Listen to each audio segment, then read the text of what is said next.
trace of guacamole in his burrito, despite having specifically requested it when ordering. No, there definitely wasn't any guac there. Cheese, beans, chorizo. Oh man, I hope they didn't forget. Hawks has continued to maintain hope that there may still be an undiscovered sliver of avocado somewhere in his tortilla. However, with his fears for the meal mounting, Hawks has reportedly considered asking the cashier for a refund at various points while eating the burrito. The thing is, if you had a burrito and it was missing cheese, you might not notice it because there's sour cream, but guacamole is completely different. I just don't know how I wouldn't have tasted it by now. Christ, I'm almost done with this thing. This is the Onion News Network. Our Matrix server is about as free as internet chat can be. Join the existing rooms or create your own at chat.freetalklive.com.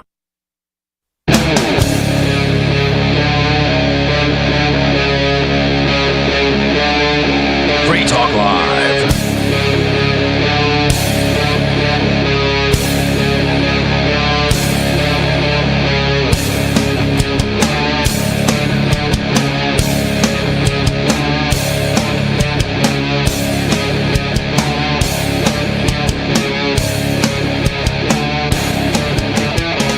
It's Free Talk Live, talk radio that you control, and 603-283-6160 is the phone number for you to take back control. 603-283-6160, and Free Talk Live, there's no taboo topics here. You can talk about whatever's on your mind.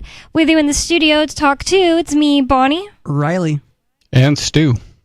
And one of the things that I wanted to start off talking about is this article from Wall Street Journal, and just the topic in general, that the United States is beginning to send immigrants to Guantanamo Bay.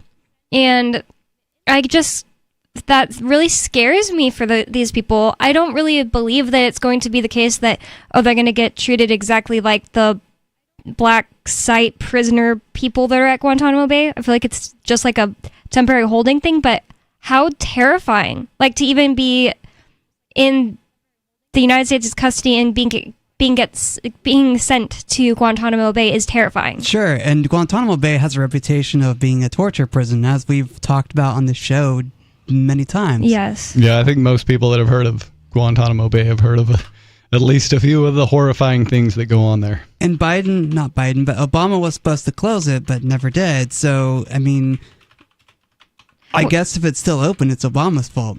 Yeah, I remember he specifically failed to close it after he promised to. Does anybody know if, did Trump ever promise that, or was he just pro Guantanamo Bay this whole time?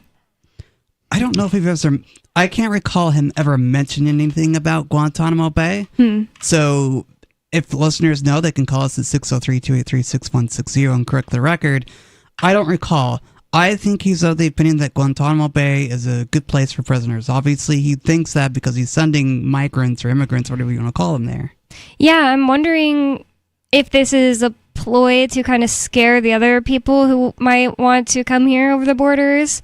Like, oh, well, you might end up at Guantanamo Bay from now on if you end up crossing the border. That is so terrifying. If people don't know why it's so terrifying, it is a place where they have tortured many people, and people will get sent there with no official charge and no official release date and have no idea why they're there, just because somebody in the United States government decided that they were a suspect.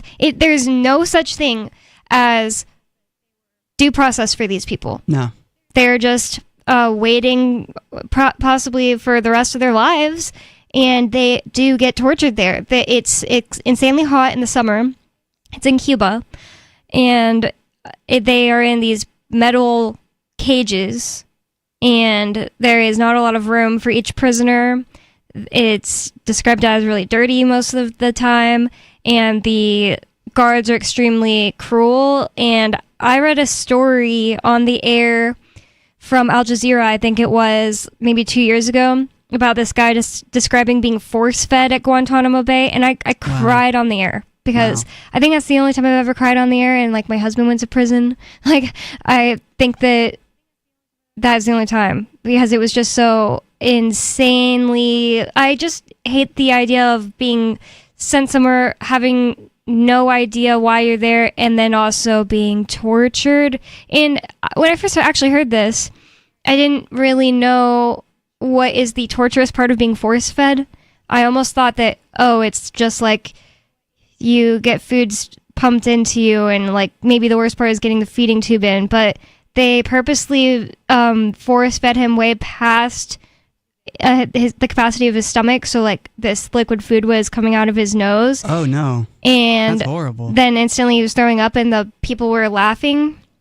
Wow. Insane. It's so insane. He said it was like the most pain he's ever been in when it came out of his nose and face and everything, and the throwing up, and just they forcibly put a tube down his throat, and they didn't do it like a very nice nurse or something. Well, that's the kind of place where if they can link you to any kind of terrorist group or, working for any kind of a enemy regime, you're subjected to what they call torture and rendition. And they'll do all kinds of horrifying stuff. I've heard of rumors, I don't know if, I think it might even be substantiated, where they were using drills, just going right into people's skulls with them. Oh my god. Okay, that's really sad and insane. It's terrible. The pictures that have come out of that place are not a lot better than that anyways. Naked human pyramids and all Yeah. Ew. Yeah.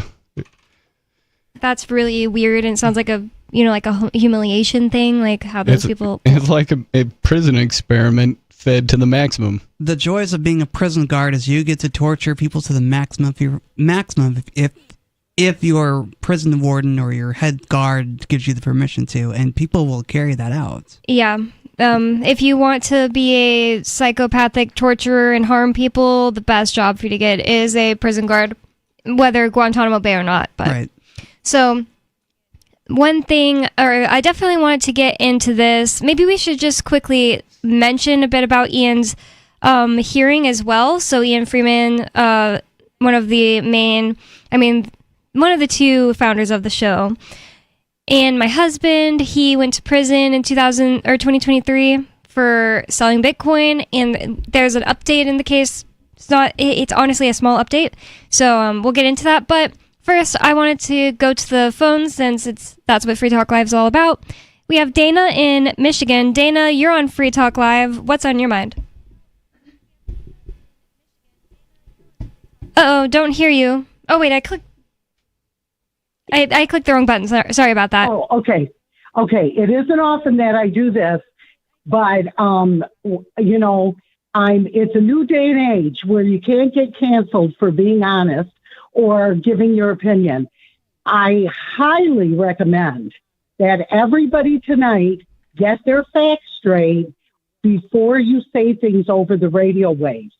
First and foremost, the drill to the head was what ISIS was doing to children whose parent or parents helped the U.S. soldiers. Let me just say that these things are hard to substantiate, and it's like the babies being thrown out of the incubators that they used to justify going into the Middle East in the first place. That never happened. So you see what I'm saying is, and that's why I mentioned that I hadn't personally. No, when you've got multiple people coming back and saying this stuff, these are not just boots on the ground, but they're not just the enlisted guys, but they're officers. This is stuff when you see people having limbs chopped off because they helped the U.S. Why would they chop their own limbs off? Why on ISIS? These people are really bad people. The people in Guantanamo. Well, Obama created ISIS, so there's that yes, too. He did. Yes, he did. So I'm gonna forgive you for the comment about the drill. But the drill was used on children. They drilled in their legs, their bones. They did it through their skulls, and they did it before they killed the parent, usually a man, the father. They killed everyone in the family before him, so he would suffer the most extreme emotional pain before they tortured him to death. These are Yeah, not it's possible nice it took. people. It's possible that took part in both places, and Yeah, it's it would also be really possible hard they're to both discover made up. the absolute truth on that unless you were there. It always seems that whenever something is made up to incite a war or incite, any kind of even just hatred, so that way you're more likely to support a war, children are brought in. And I'm not saying that means I know either one is a lie, because I wasn't there for them. This is one of those things that genuinely, I don't think anybody knows the answer if it's true or not. Well, of then- course, it could be true that the United States government came out and said, hey, it's not true that we did this at a black site where we could do whatever we want. They can say that. And maybe they did say that they didn't do the drilling, but that doesn't mean that you, Dana, or Stu really knows for sure what happened. And these people are absolutely torturing people there. That's a fact. So it just really doesn't shock me. I've also heard of the cartel doing that to people to kill them. Somebody that I knew somebody that got killed in that way in southern Mexico, where it's really rare. So I don't know. But and Bonnie, I don't disagree with that. But I'm going to trust someone that now have our troops, one or two or maybe a dozen over years or different wars, committed atrocities.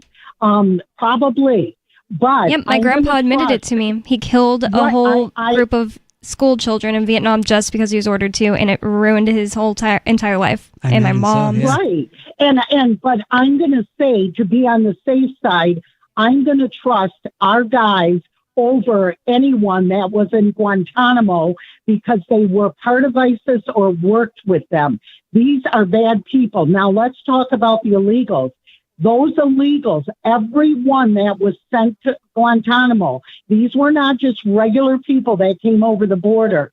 These were people that were absolutely came in with one or multiple rapes and murders in their own country. These are not people we want holed up somewhere in the event that they could escape back into the interior of the country. They put them there for the safety of the citizens. And it's not like we didn't know this wasn't going to happen. I want them out of here. Ian and I and Mark and I had a very in-depth conversation many years ago. I wish Mark was on again tonight. But Mark and I had a real, because Ian just was like open borders. And Mark was like, open borders, no welfare state. And I agreed with that because if you remove the incentives, and when I say welfare, I'm not talking the $5,000 to $9,000 they got on a debit card when they over 10 million came up here in the last 4 years. And yes, it's been over 10 million. They think it's closer. It's between 15 and 20 million Biden let in. But they were given debit cards with I worked for the feds, so there are some things I know on insider information.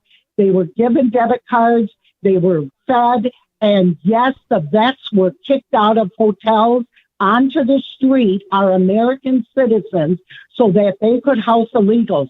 They were throwing tons. There's pictures all over the internet. They didn't like our American food. There were dumpsters, not trash cans, dumpsters filled with 3 meals a day of all the trash, all the good food they were throwing out. It's the seed oils. So I've heard of that kind of stuff. Let me say one more thing, Bonnie. So these are the worst of the worst. But Trump ran on this, and we don't want him here. And so Mark and I agreed. When I said to Mark for clarification, I told Ian this too, take away these credit cards or debit cards didn't even exist when Ian, Mark, and I had this in-depth discussion because Ian and I really got into it. This was way before you, Bonnie. This was years ago. So that being said, Mark, the town person in the room, said, okay, let's go through what the exact problem is. I never even could have imagined they would take my money, my tax dollars, and give it to people who already committed a federal crime by coming in here illegally and not through the ports of call. Back then, it was free hospital and they were put in Section 8 housing, and they got all their kids got school. And so Mark and I agreed. I went that far to his side that if everything, every stinking little thing was taken away, then I might think about open borders. And that includes the charitable food trucks that all these churches, they have food trucks in their parking lot. And I know my particular religious denomination does this overwhelmingly. They're probably one of the biggest feeders in the country to poor people. But it's not the poor people in the church parishes that are coming, nor is it even other denominations poor people. It's the illegals that are coming. Do you know that over 67% of all illegals in this country, not just the rapists and the killers are on welfare, so at least one form of welfare, and it's usually two or more. That's what I've got a problem with. I think that's that pretty much sums it up. The problem isn't immigration. The problem is all these strange government incentives that get put in place. Yeah, I feel the same way about white people. I don't have a problem with white people. I have a problem with the ones being on welfare not doing any kind of their heroin, their cocaine, their drugs, not doing any kind of productive jobs, being, on the dole of other people. I feel the same way. I believe now, and I used to feel a bit differently, but I really think now that the thing is, if we're going to have a country, but it's not that I'm saying I think there should be, but as long as there is, I think it would be best to focus on ending welfare. But it doesn't really matter what I think, because it's not going to happen. Trump's not going to get rid of welfare. He's going to put these weird little band-aids on, send people that, first of all, I have to say, just because somebody has a charge, that means nothing to me. At the point where, in my life, where I've been through my husband being called a scammer by the federal government just so they can write these little articles, make themselves look good. I really don't care what any government says about another person. Unless there is some kind of proof you can actually pull up somewhere, I'm not just going to say, oh, well, these are bad people. These That's are right. 30,000 bad people. Until they do a bad thing, that you need stopped, it's really kind of, it's just hearsay. And that's what due process is all about. Cops aren't allowed to punish people for something that they're suspected of doing. They're supposed to be presumed innocent. And the thing about it is, I really think that there are some bad people who are in a situation where it's easier to escape the spotlight, like cockroaches don't want to be in the light, by coming to the United States, because of the fact that they're getting treated it's so strange. They're getting treated so specially, and I didn't know about this stuff, because the thing that's weird is I dated and married an illegal immigrant, and he not only just wasn't on welfare. One time we thought about it, and I looked into it for him, and it was going to be impossible to sign him up for anything. There are these specific things that people are getting brought into the country with That's these right. deals. Right. And if the government, if one of these NGOs came to the American government and said, give us some poor people, we'll relocate them in another country and pay for them to have a nice existence there, then I'm sure the U.S. would be like, oh, cool, we got some people we'd like to get rid of, and they, wouldn't be sending engineers and the smartest people. So the argument does make sense that, if it's government who's deciding who gets to take part in these NGO programs to relocate. My ex with a college degree, an insane work ethic, just like a normal Catholic dude that had no charges at all in his whole life. He just decided to come here because he wanted to make his own wealth and not rely on his family. It was really tight knit. He just wanted to do that, and so he came over here illegally. But I think the bigger problem is something I had no idea about until a bit before the election. I watched these documentaries about this one was specifically focusing on Haitians doing this, but they get dropped off altogether. They immediately walk from where they're dropped off to a job. they all go together in groups, walk to this factory and have this job already. It's so obvious what's happening, in my opinion, that there is like, I don't know what NGO means, but like these are non-governmental organizations, or they're like nonprofits, or it seems like that's what's going on. And one of the things is kind of like what Dana was saying. She said she worked for the feds and she has info on this. It sounds believable because in this documentary, this guy, and I'm not going to remember who it was, he was doing a expose about this city or town in Pennsylvania that just got way more Haitians than even already the people that already live there. And about how it went like really downhill because of the fact that like they don't know how to drive and they were just given cars, stuff like that. And so in that documentary, the guy interviewed a woman who actually works for the welfare office there.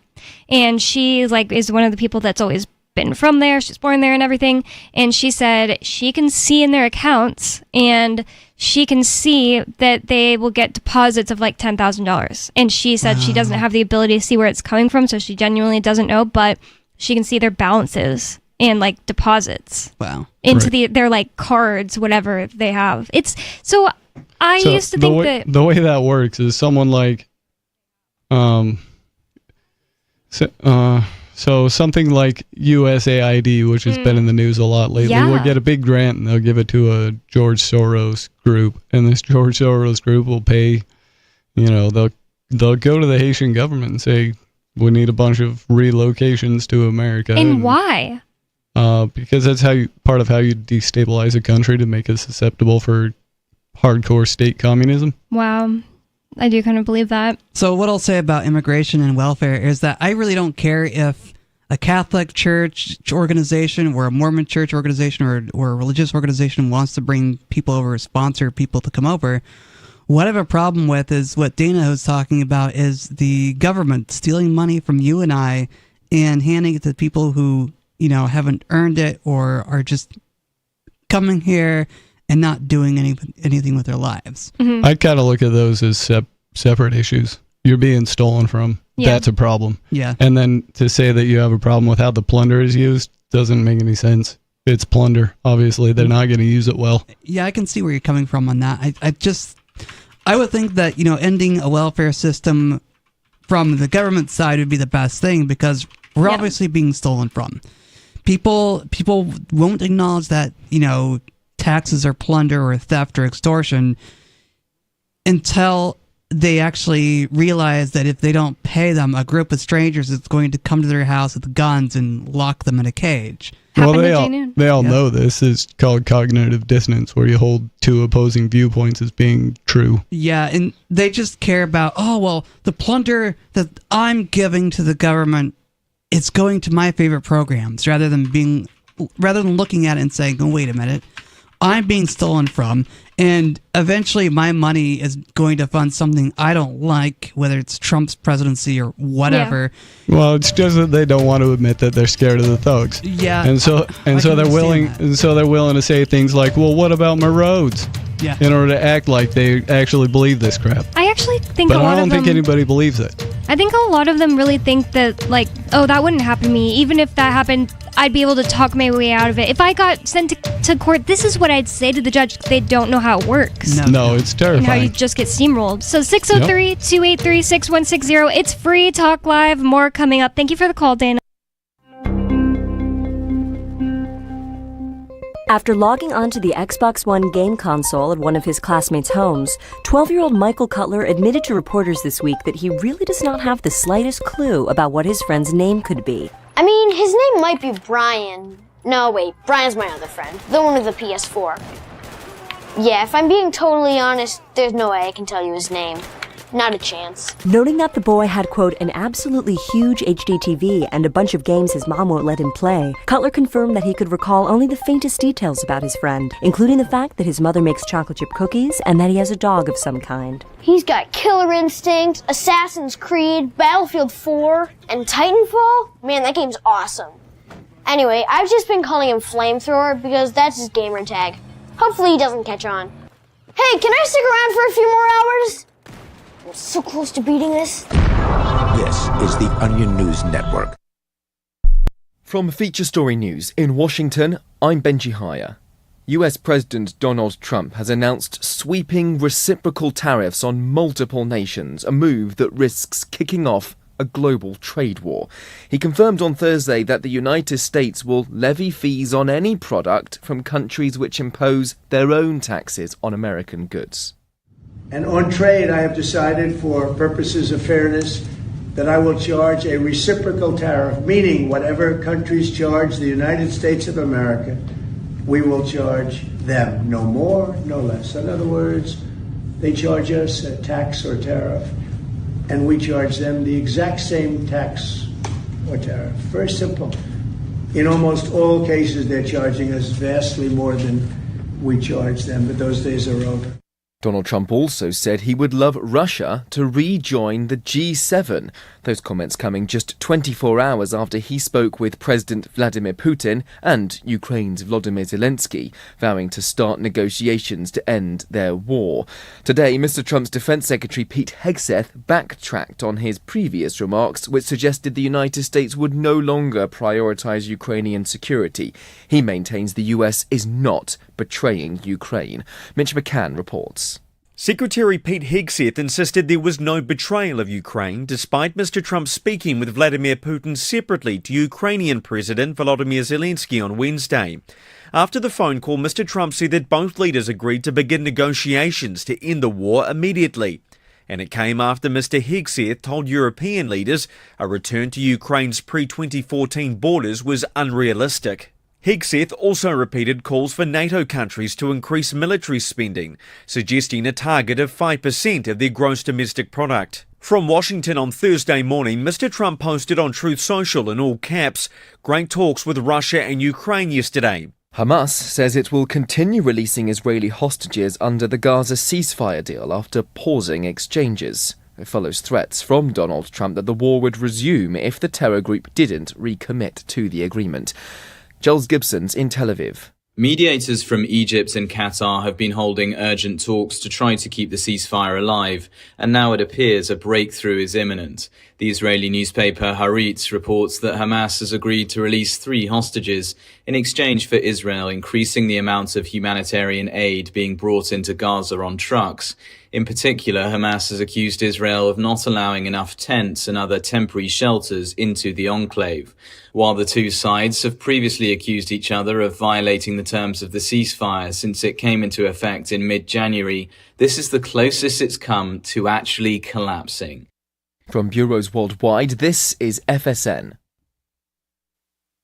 You can stick it to the man and big tech. Join our FTL social mastodon at social.freetalklive.com.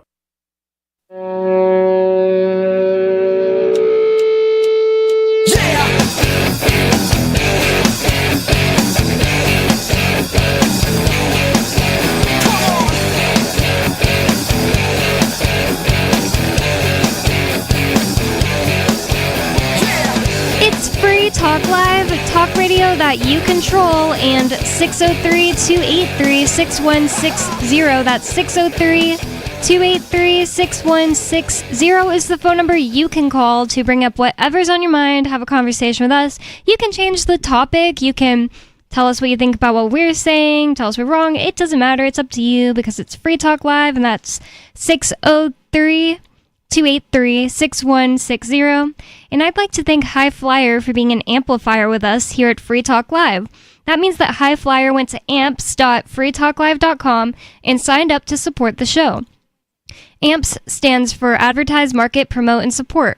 Thanks to High Flyer and everyone who supports us. And again, that's amps.freetalklive.com if you'd like to check out the perks and benefits of becoming an amplifier. And with you on Free Talk Live tonight, you've got me, Bonnie, Riley, and Stu. And we already have a caller on the line, so let's go to the phones. Greg in New York, you're on Free Talk Live. What's on your mind? Hey, everybody. Yeah, on my mind, we have a very interesting government now that in different ways shows how much they are taking power.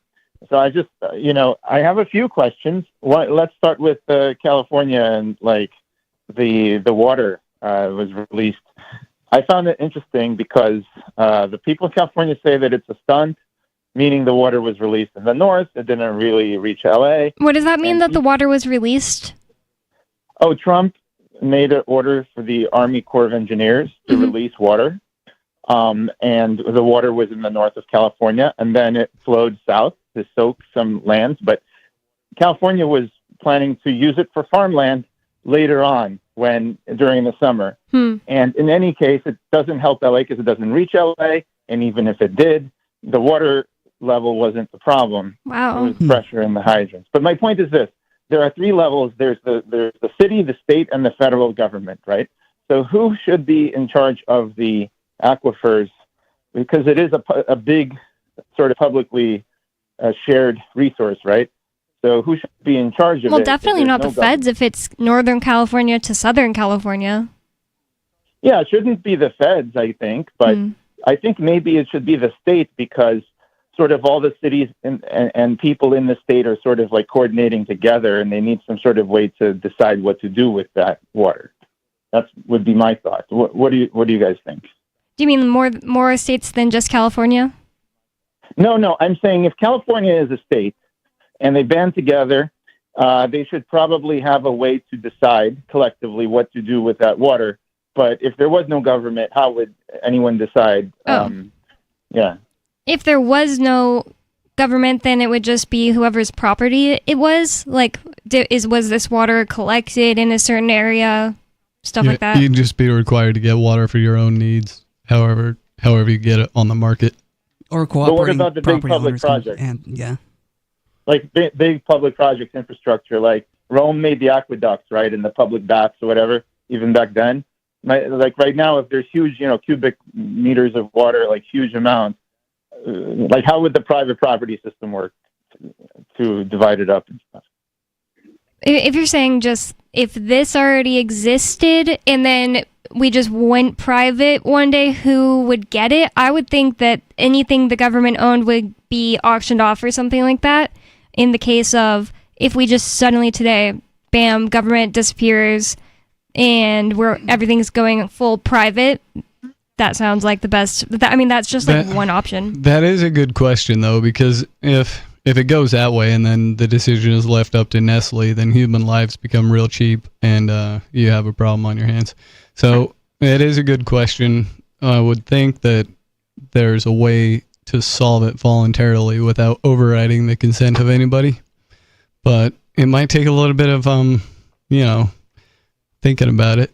Well, I don't think that it would mean that like all water possible would be up for auction and Nestle would be able to buy it. It would be like, this is one little area where there was a bunch of water saved up for some farmland. And, it could even be split up. It would depend on who was in charge of letting go of it. Probably the people who worked the most closely with it would make the most sense. And if they abandoned it, that's a whole other problem. Well, Nestle did buy a bunch of lakes in India and dumped stuff in it. And then they also in Michigan, Nestle was sold like millions of gallons. Is that during a free market system? It's kind of like, I hate when people are like, hey, listen to this thing that a corporation working with the government did today. And you're acting like that's some kind of like, oh, bam, how are we going to have free markets now? That happened during government. Well, the only way you get a situation where a quote unquote private corporation like Nestle is able to even have such an ambition as buying up all the fresh water in the world, you could never have that size of a monster exist without special government permissions in the first place. That's true. I think that government and I'm against both governments and corporations, but given that they exist, right? I'll give one more example. So in Honduras, before any of the private cities, whatever, in the 1990s, you guys could look it up, there was privatization of water. And basically people protested a lot, but it was privatized, and I guess corporations were able to buy the water. And And probably prevent people from collecting rainwater and doing their own method, well digging and stuff like that. And I again, would it's bet. not in some kind of a free market vacuum, like you just said. It was corporations bought the water. So, I mean, it's not really like the question you asked at the beginning. Like, if we went, bam, free markets overnight, like, I'm assuming in every single category of life, not just water. See what I'm saying? Yeah. I don't. I guess. Yeah. Like, It's all pretty hopeful thinking, though. I'd have a really hard time imagining this modern world giving up ideas such as corporation. Yeah, I think the thing is that even if we got rid of governments and corporations, I think that these small organizations would band together, and eventually we'd end up back at having large organizations. And even if we don't, I don't think they could grow that large without without the biggest gang of thugs in any geographic area supporting them. well, what if they do? I don't know. What if Bill Gates or BlackRock just attracts a lot of pension money, and then they go buy a lot of farmland or a lot of stuff? Yep, that's They're an doing that interesting right question too. There was a time in American history where a good amount of Pennsylvania was actually without any functional government whatsoever, and they did have this problem where some highwaymen gangs sprung up and decided they were just gonna make their money by robbing people passing by, and they got handled, through voluntary means. Doesn't sound like they took over the whole world either. And one thing is, like, you don't have to live in that part of Pennsylvania that goes bad. Yeah. It wasn't Pennsylvania, though, itself, like William Penn, they got the land because the guy wanted to build like a giant city, commonwealth, and they named it after him. Like, wasn't the whole thing even taken from the natives? I don't know that part of the story. I'm I don't sorry. either. I don't know enough about Pennsylvania history. I bet Pennsylvania. Ricky knows. Mark Edge actually told me a cool story about this, that the natives told Penn that you could have as much land as a horse can go around in 1 day or something. So they made this relay thing where the horses would just go full speed and shift over the baton to each other, and they just got this giant swath of land that became Pennsylvania. Huh. Interesting. I just know he was a Quaker because of Quaker Oats. I actually went to Pennsylvania twice this year, or like last year, 2024, and that's the most time I've ever spent in Pennsylvania ever. Really? Went to Valley Forge. Oh. Yeah. And one of the times was just passing through. So, yeah, before that, it's like, I kind of didn't have many thoughts about it, at all from day to day. And I've definitely never really been interested in the history, but I feel like almost all of the land was basically stolen from somebody. But at the same time, a lot of the time you go to find out that this tribe people say that land was stolen from didn't even believe in property rights. That's right. They didn't really. They were nomadic people. They just believed that the land belonged to itself. You can't own you can't own a piece of the earth.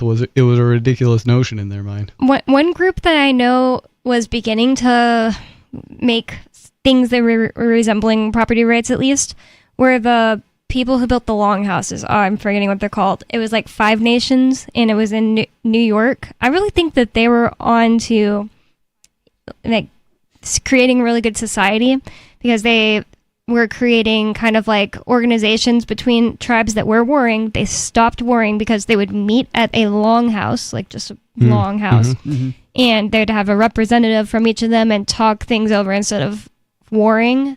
And they were like the closest that I've ever learned of to kind of understanding property rights. I've heard some people's accounts of early Native American history that make claims that they were far more advanced than the current history books will tell you, and that I've even heard claims go so far as to say that a lot of the really big Gothic-looking stone buildings were already here, and that the world fairs were set up in order to kind of cover that up and make it look like Europeans had built those things when they were already here when Europeans showed up. Tons of the buildings, stories make no sense when you start to look into them. Like, there are all kinds of ornate, crazy buildings that when you go try to find, why and when and how was this built, it's like, these 10 really poor people put it up in a year. Makes no sense 99% of the time. And a lot of them, weirdly enough, are asylums. Like, a bunch of asylums popped up in the 1800s. People who shouldn't have this much time, and there's no reason to make an asylum insanely beautiful and ornate. Right, you're just trying to drop people off somewhere. I think that would qualify as one of these things that would point at to say that these buildings were already here and not even built by white people at all, unless it was like some ancient white people. But the claims are that these buildings are older than the 1600s. Yeah, I've heard similar stuff. And the thing is, I don't have a belief about it either way. I don't either. I just think it's an interesting claim. Yep. Something to put in the file folder. It is, and I don't know much about ancient civilizations either, but I know religions are going to make their claims and stake their territory on what really happened in the Americas. But what I will say is that history is a strange thing in that whoever's telling it is going to tell their version of the history and make them out to be the heroes.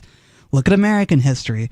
People say that George Washington was an absolute hero. Some people paint him as a villain. It doesn't matter.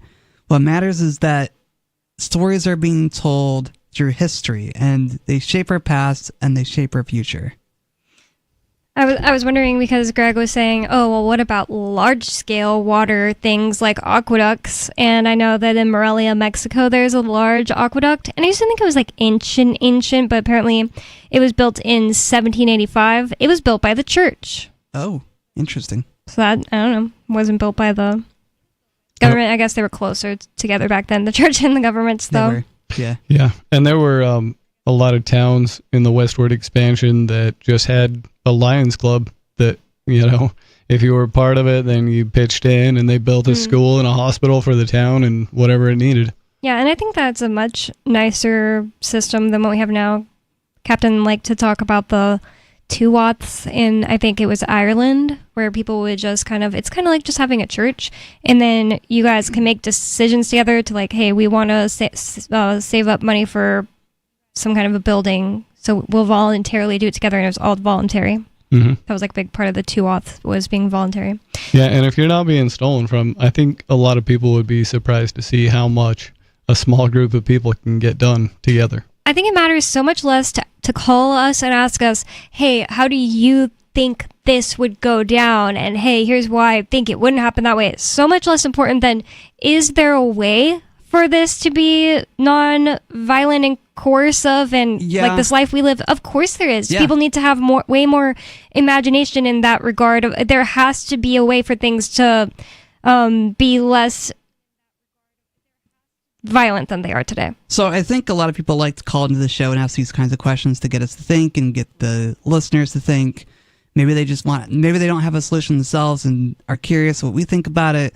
But the reality is we can only theorize right now because we haven't really tried it yet to see how our water rights going to be solved, how our power rights going to be solved, how we're going to do X, Y, or Z. But the fact is, let's use our imagination. Let's use our abilities to think outside the box and come up with solutions that are voluntary and not coercive. That's right. I think, if you even have one other friend that you can sit down with for an hour or two and just discuss it, I bet you can come up with at least 3 or 4 good ideas. And then you can start running those ideas past other people and see what they think. I'd love for us to just have a few years of not being propagandized into behaving certain ways in general, for people to be able to think outside the box about things and stop doing horrible things to one another. Because right now it's people think that human nature is just to be evil, and how can you say that when people are being completely brainwashed from the time that they are literally born at this point? I don't think we know anything about what human nature is like in the United States. I don't think so either, because it's never really been tested, because we have had this propaganda experience from, you and I Stu are, I guess, about the same age. Bonnie's younger than us, but, from our lives beginning on this earth, we've been told this propaganda about America, about the world we live in, and, a spiritual idea that, we're supposed to believe in because it's the one true way. And so we've been propagandized since birth. Like Bonnie, you were saying that we've been propagandized since birth, and so we don't know what our nature is going to be like without propaganda. Well, I think that might be one of the most distinguishable characteristics of what a human is that they're highly programmable. And they'll just repeat the programming that they're fed, and that's why especially in the things that happen in the first 3 years of a human's life really shape the way their life experience is going to play out. That's a really good point. That I don't know anybody who's just like 0% programmable. One person that just shocks me with how young they were when they started questioning things is Chris Wade. Sorry, Mr. Penguin. He's always like, yeah, when I was in 4th grade and they made us do this, I was like, this makes no sense. Why are we doing this? And I'm just like, that was not me. When I was a kid, I was just like, yeah, listen. Yeah, I'm going to go along with your rules because, whatever. That's what I was told to believe. I genuinely believed it was right to follow rules. No. And I remember being I was somewhere between that and Penguin in that I saw the way around and I was quick to go for it. And then but I always felt like I was doing something wrong. Yeah. And so I didn't figure out until later that I was just being abused, and it was all, it's mental programming, and not for the better. It doesn't leave you in a good spot to make critical thinking choices and to have the confidence and skill set to navigate this life. They have you in such a state of learned helplessness that you're basically dependent and you're stuck in childhood for the rest of your life. And it's so awful because we're fighting on so many fronts when it comes to learned helplessness. Yeah. Not only is it about literally feeling like, oh, well, I need to depend on others to do everything in my life for me, but also we're being attacked physically. When I was born, I learned this earlier this week, and I was genuinely crying earlier this week because it's like I try so hard to be healthy, and some weird health problem popped up that I think I'm actually getting over. And I was like researching as much as I never stop learning about health and things like that. Like that's honestly my number one thing I learned about during the week when I'm like not on the show. But I got interested in specifically like glyphosate because I was noticing that anything solid I was eating was bad or hurting me. And, that's like a lot of flour, and that's never been a thing for me before. So I was like, what if I'm just like getting my fill of glyphosate? And I was crying because I was born the year that the vaccine schedule got like 10x'd and the year that glyphosate got allowed to be used for like 10 extra things it wasn't being used for before. Wow. And it's just like, I feel like I've just like never had a freaking chance. I didn't want to eat meat when I was a kid just because I like didn't like the idea. It sounded gross because I wasn't like raised in a natural way, like being able to see animals and see the life cycle. Mm-hmm. And then I was put on this seed oil stuff that they feed children who won't grow. And I was being given iron, like liquid iron medicine. Probably all stored in my body, and I became like the runt of my family. Like I'm pretty sure, and they're all pretty short, but I'm like the shortest. But what did I say all that for? Yeah, we're fighting on more than one front. It's like if you feel sick all the time and you feel like, oh, I need this and that to feel better, I need to like go to the doctors and do exactly what they tell me and not question anything. That's also learned helplessness. Yeah. And we're just being attacked on so many fronts, and one of the best things to fight against it is just knowledge itself. Right, and well, add a disability to the mix, and then it becomes more of this learned helplessness in a way because, well, you have this disability that you're working with, and it's nice to have people around that you trust to help you if you have a problem. So, adding a disability to this learned helplessness does make it a little hard to fight the battle. Wow, it's really impressive for somebody like that to not just be, oh, I just get everything I need from the government. Yeah, I agree. So, yeah, I feel like we were saying all that because we started talking about human nature, and public school absolutely nurtures this feeling like you need to be dependent on others, and feeling like the thing about like that they came up with the term learned helplessness to describe activity of rats in studies where the rats, if they know that there's any ability for them to get better, or whatever the situation is, like being locked in something or not being fed the right food, if they get like able to see the light at the end of the tunnel, like, hey, look, every once in a while we'll open this door and you can see that there's like way more field to run in over here. For example, if their problem is to be stuck in a cage, even though they weren't released, they do better than the rats who never got shown the light at the end of the tunnel. Yeah. So let's say the experiment is rats that were like purposely like kept in a small cage, then the ones who never even got shown that there was anything outside of there, they die faster and there are more, problems with their body. Yeah, that makes sense. Yeah. Hope is a powerful drug. Yeah. That's such a good point. Somebody mentioned the other day, or not the other day, today, I saw that Ross Ulbricht, I think it was today, posted 2 new pictures of himself outside of prison. Nice. And somebody commented, like, dude was in prison for 10 years and comes out looking even better. Yeah. I thought he looked great too. I only saw the one picture of when they let him go, but it looked like he was in great health. So yeah, that's so true. He doesn't look unhealthy, and he doesn't look all beaten down. Really, he has kind of like more wrinkles around his eyes. But he's 11 or 13 years older. Mm-hmm. Yeah. Well, I wonder if Ian and Ross are cut from the same cloth, because it seems like Ian's doing well in prison and Ross got out of prison doing well too. Yeah, I feel like both of them are able to keep a really positive attitude. I know Ross did some very hard time. I know that he was not able to keep a positive outlook the whole time. Mm-hmm. And he had some struggles. One thing I did whenever he got released was I went to Twitter, and you can like type in somebody's username, comma, and then something you want to search on their page. So I searched Ross Ulbricht, comma, hope, and I found so many good tweets of his with the word hope in them. And I brought that up because we were talking about you said hope is a powerful drug. Yeah. Yep. Well, we have an update about Ian's case that we're going to get into in the next segment. Basically just what happened at the hearing, the oral arguments in Ian Freeman's case versus the United States. And people want to know what exactly does it all mean, so we'll answer that in the next segment. It's Free Talk Live, 603-283-6160. More coming up. Don't go anywhere. It's Free Talk Live.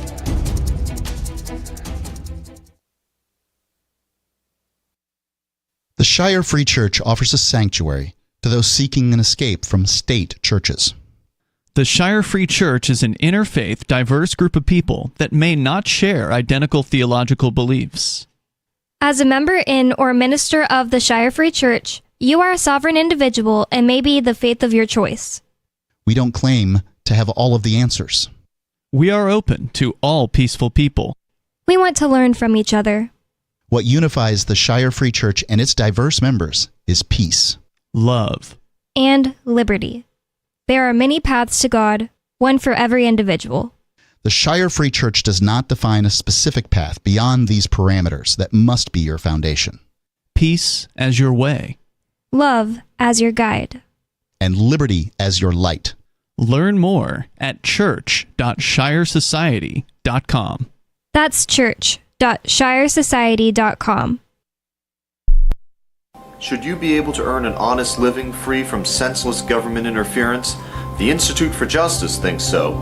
That's why we've spent years defending hard-working men and women from pointless government regulations. Nationwide, IJ has created opportunity by reducing government power. But there is still more work to be done. Visit our website today at ij.org. Let IJ take care of the government so you can take care of your business.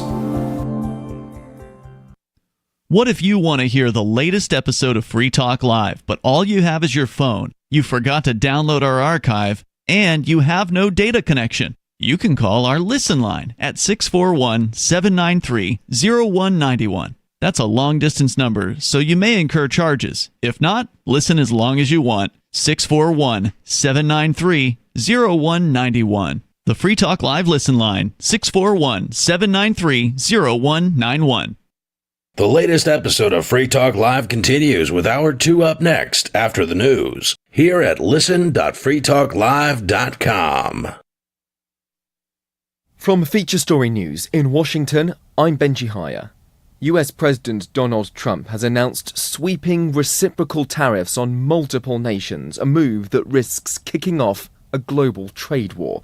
He confirmed on Thursday that the United States will levy fees on any product from countries which impose their own taxes on American goods.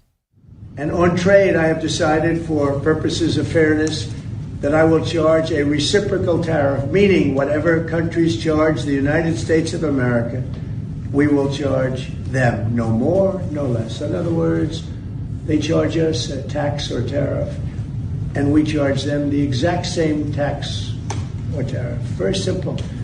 In almost all cases, they're charging us vastly more than we charge them, but those days are over. Donald Trump also said he would love Russia to rejoin the G7. Those comments coming just 24 hours after he spoke with President Vladimir Putin and Ukraine's Volodymyr Zelensky, vowing to start negotiations to end their war. Today, Mr. Trump's Defense Secretary Pete Hegseth backtracked on his previous remarks, which suggested the United States would no longer prioritize Ukrainian security. He maintains the US is not betraying Ukraine. Mitch McCann reports. Secretary Pete Hegseth insisted there was no betrayal of Ukraine, despite Mr. Trump speaking with Vladimir Putin separately to Ukrainian President Volodymyr Zelensky on Wednesday. After the phone call, Mr. Trump said that both leaders agreed to begin negotiations to end the war immediately. And it came after Mr. Hegseth told European leaders a return to Ukraine's pre-2014 borders was unrealistic. Hegseth also repeated calls for NATO countries to increase military spending, suggesting a target of 5% of their gross domestic product. From Washington on Thursday morning, Mr. Trump posted on Truth Social in all caps, "Great talks with Russia and Ukraine yesterday." Hamas says it will continue releasing Israeli hostages under the Gaza ceasefire deal after pausing exchanges. It follows threats from Donald Trump that the war would resume if the terror group didn't recommit to the agreement. Giles Gibson's in Tel Aviv. Mediators from Egypt and Qatar have been holding urgent talks to try to keep the ceasefire alive, and now it appears a breakthrough is imminent. The Israeli newspaper Haaretz reports that Hamas has agreed to release 3 hostages in exchange for Israel increasing the amount of humanitarian aid being brought into Gaza on trucks. In particular, Hamas has accused Israel of not allowing enough tents and other temporary shelters into the enclave. While the two sides have previously accused each other of violating the terms of the ceasefire since it came into effect in mid-January, this is the closest it's come to actually collapsing. From bureaus worldwide, this is FSN. With FSN Spotlight, I'm Simon Marks, with more today on President Trump's announcement that he is brokering peace talks between the Russians and the Ukrainians in a bid to end the Kremlin's war. He spent 90 minutes on the phone on Wednesday with Russian President Vladimir Putin, laid down no preconditions for talks, and his defense secretary in Brussels indicated that there will be no possibility of Ukraine joining NATO and that Kyiv may have to cede territory to Russia in the negotiations. I do not think it was a smart way to begin this negotiation, because before talking to Putin about what might be possible, I think the president needed to have an understanding of where Ukraine had flexibility and where it did not. Steve Pfeiffer is a former U.S. ambassador to Ukraine. Any kind of a settlement that is being worked out is going to be judged on 2 main factors. How much territory does Ukraine have to succeed, if any? And second, what kind of security commitments does Ukraine receive in return? I think it was unfortunate for the Secretary of Defense in Brussels to say it's unrealistic for Ukraine to get back to the 1991 borders. That may be true, but why say that publicly? That seems to be giving away some bargaining leverage that could have been useful in terms of trying to put Russia to become more accommodating and moving off some of its more outlandish demands. But the Trump team is in a hurry, saying they want to solve the Ukraine crisis so they can stop getting distracted by events in Europe and concentrate instead on Chinese expansionism in the Asia-Pacific region. With FSN Spotlight, I'm Simon Marks. A reminder of our top stories. US President Donald Trump has announced sweeping reciprocal tariffs on multiple nations, a move that risks kicking off a global trade war. He also said he would love Russia to rejoin the G7. And Hamas says it will continue releasing Israeli hostages under the Gaza ceasefire deal after pausing exchanges. That's the latest feature story news. I'm Benji Hire in Washington. Good morning. Later this afternoon, I will be engaging in an extramarital affair. Of course, I will wish that I had never made the horrible mistake I'm about to spend several hours making, but sadly, I'm currently too blinded by greed and lust to care about or consider the consequences of my actions. The liaison I will be taking part in shortly with two poor deaf teenage runaways is in direct opposition to the values you elected me to uphold. I also wish to apologize to my wife, Linda, to my two beautiful children, Allison and Christopher. It hurts me more than you will ever know that this scandal will impact your life so terribly. I can only pray that the revelations you will soon hear concerning my fetishes, physical flexibility, and penis will not scar you to the point of dementia. Now, if you'll excuse me, I have to get to the hotel immediately, so I will not be taking questions. Thank you. This is the Onion News Network.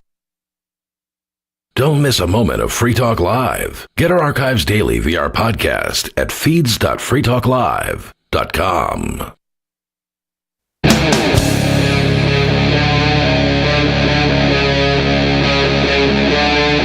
Free Talk Live.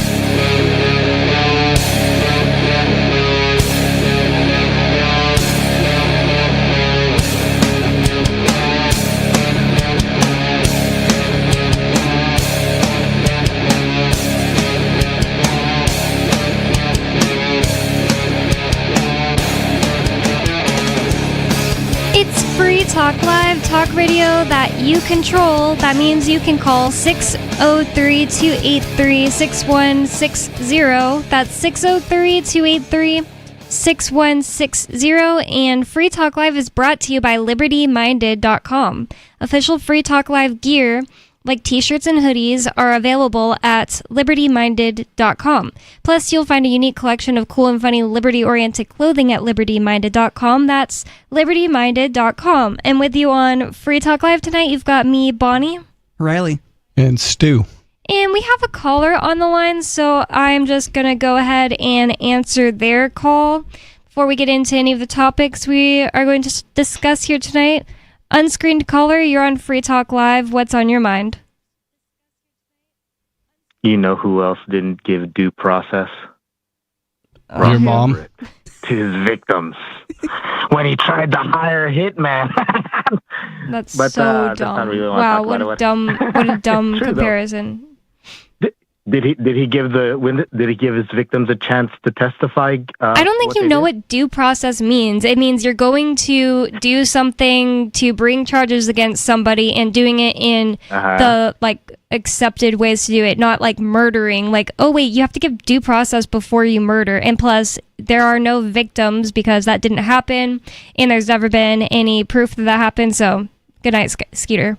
And he's not talking about Ian for any listeners. He's talking about Ross Ulbricht. There's unsubstantiated claims made by the government to poison Ross's case that they did not bring charges up against him for. They totally would have because they wanted to throw the book against him if they actually thought they could win. So have a good night, Skeeter.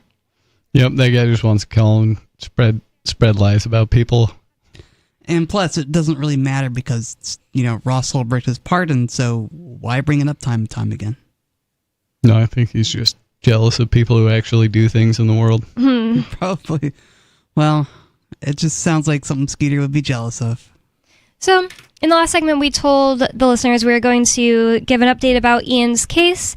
And so, Ian Freeman, my husband, founder of this show, he had a hearing in his case on the 5th. It was Wednesday.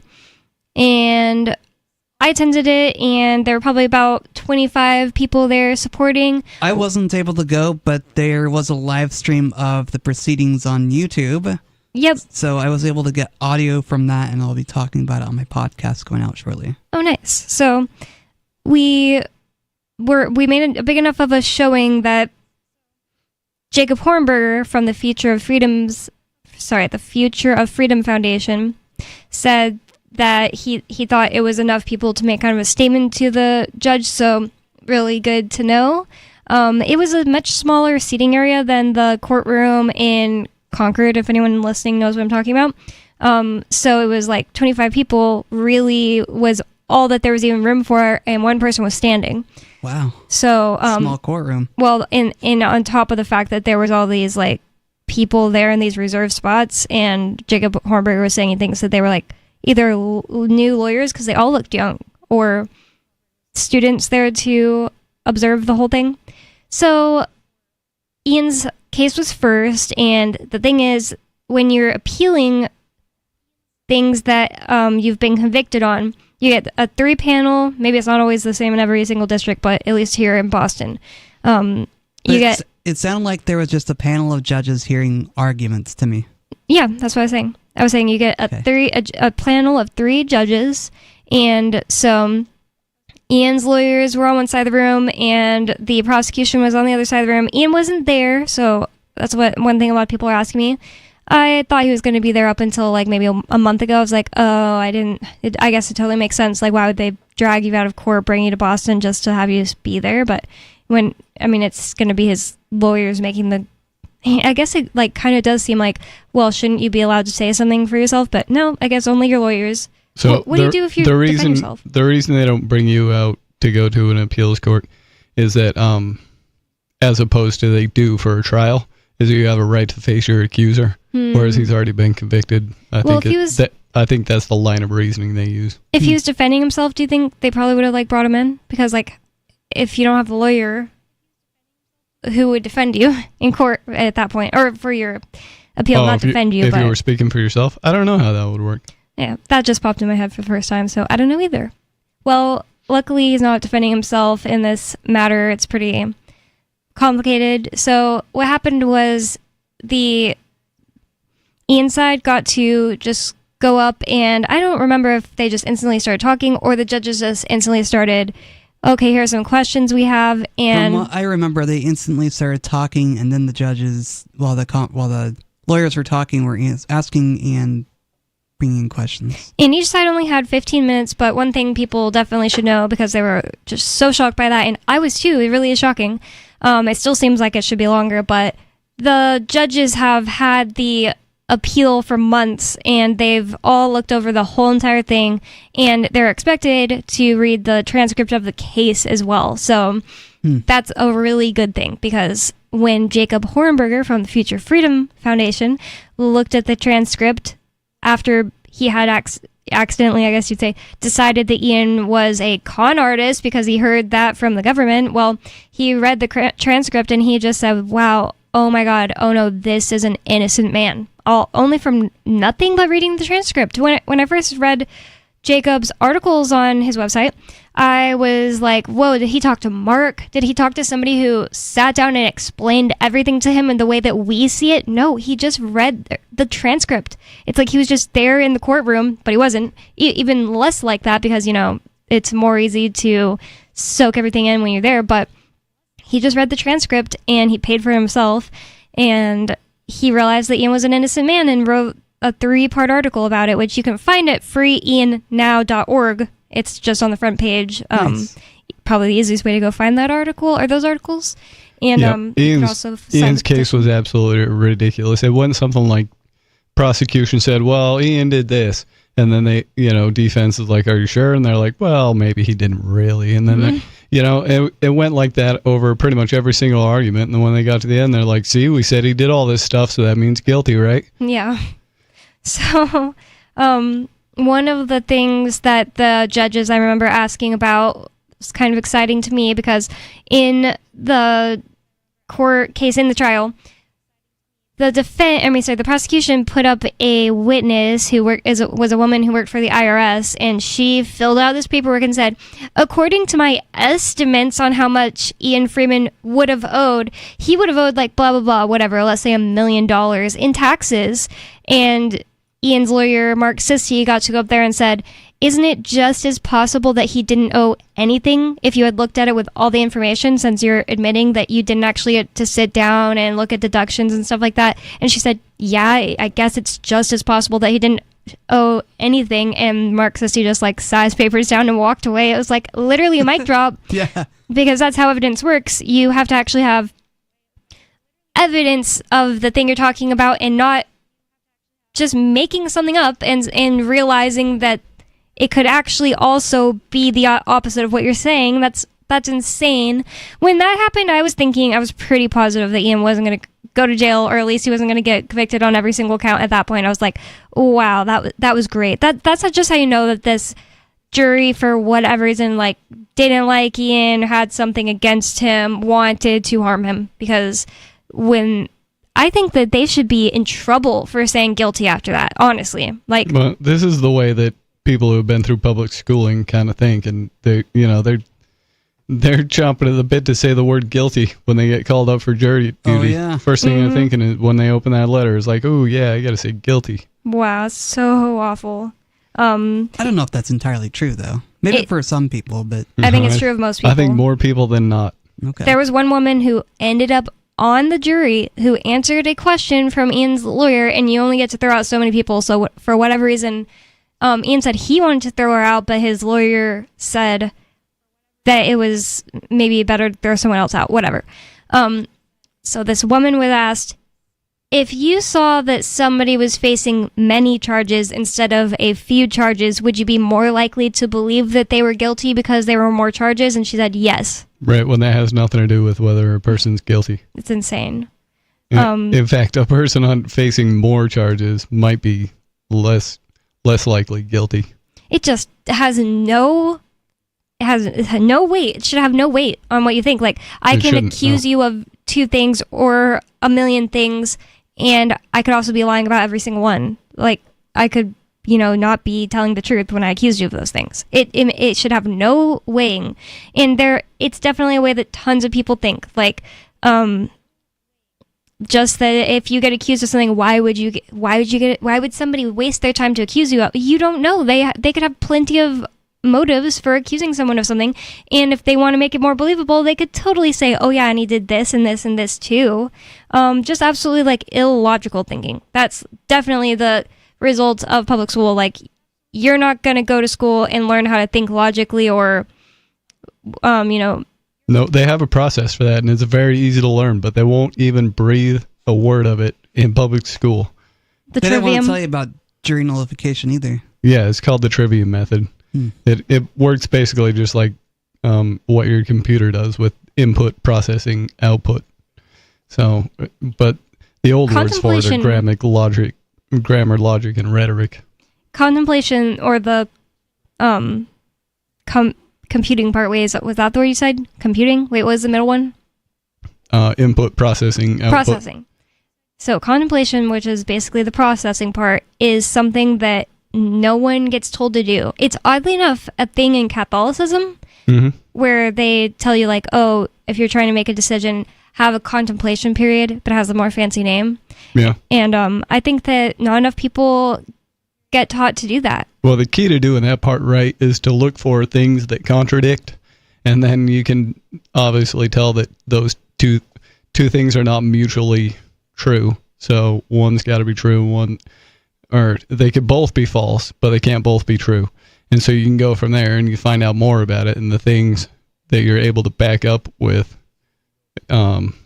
scientific method or looking for source materials or what have you. That's how you do. That's how you do that middle step. You look for what contradicts and you remove the parts that don't add up.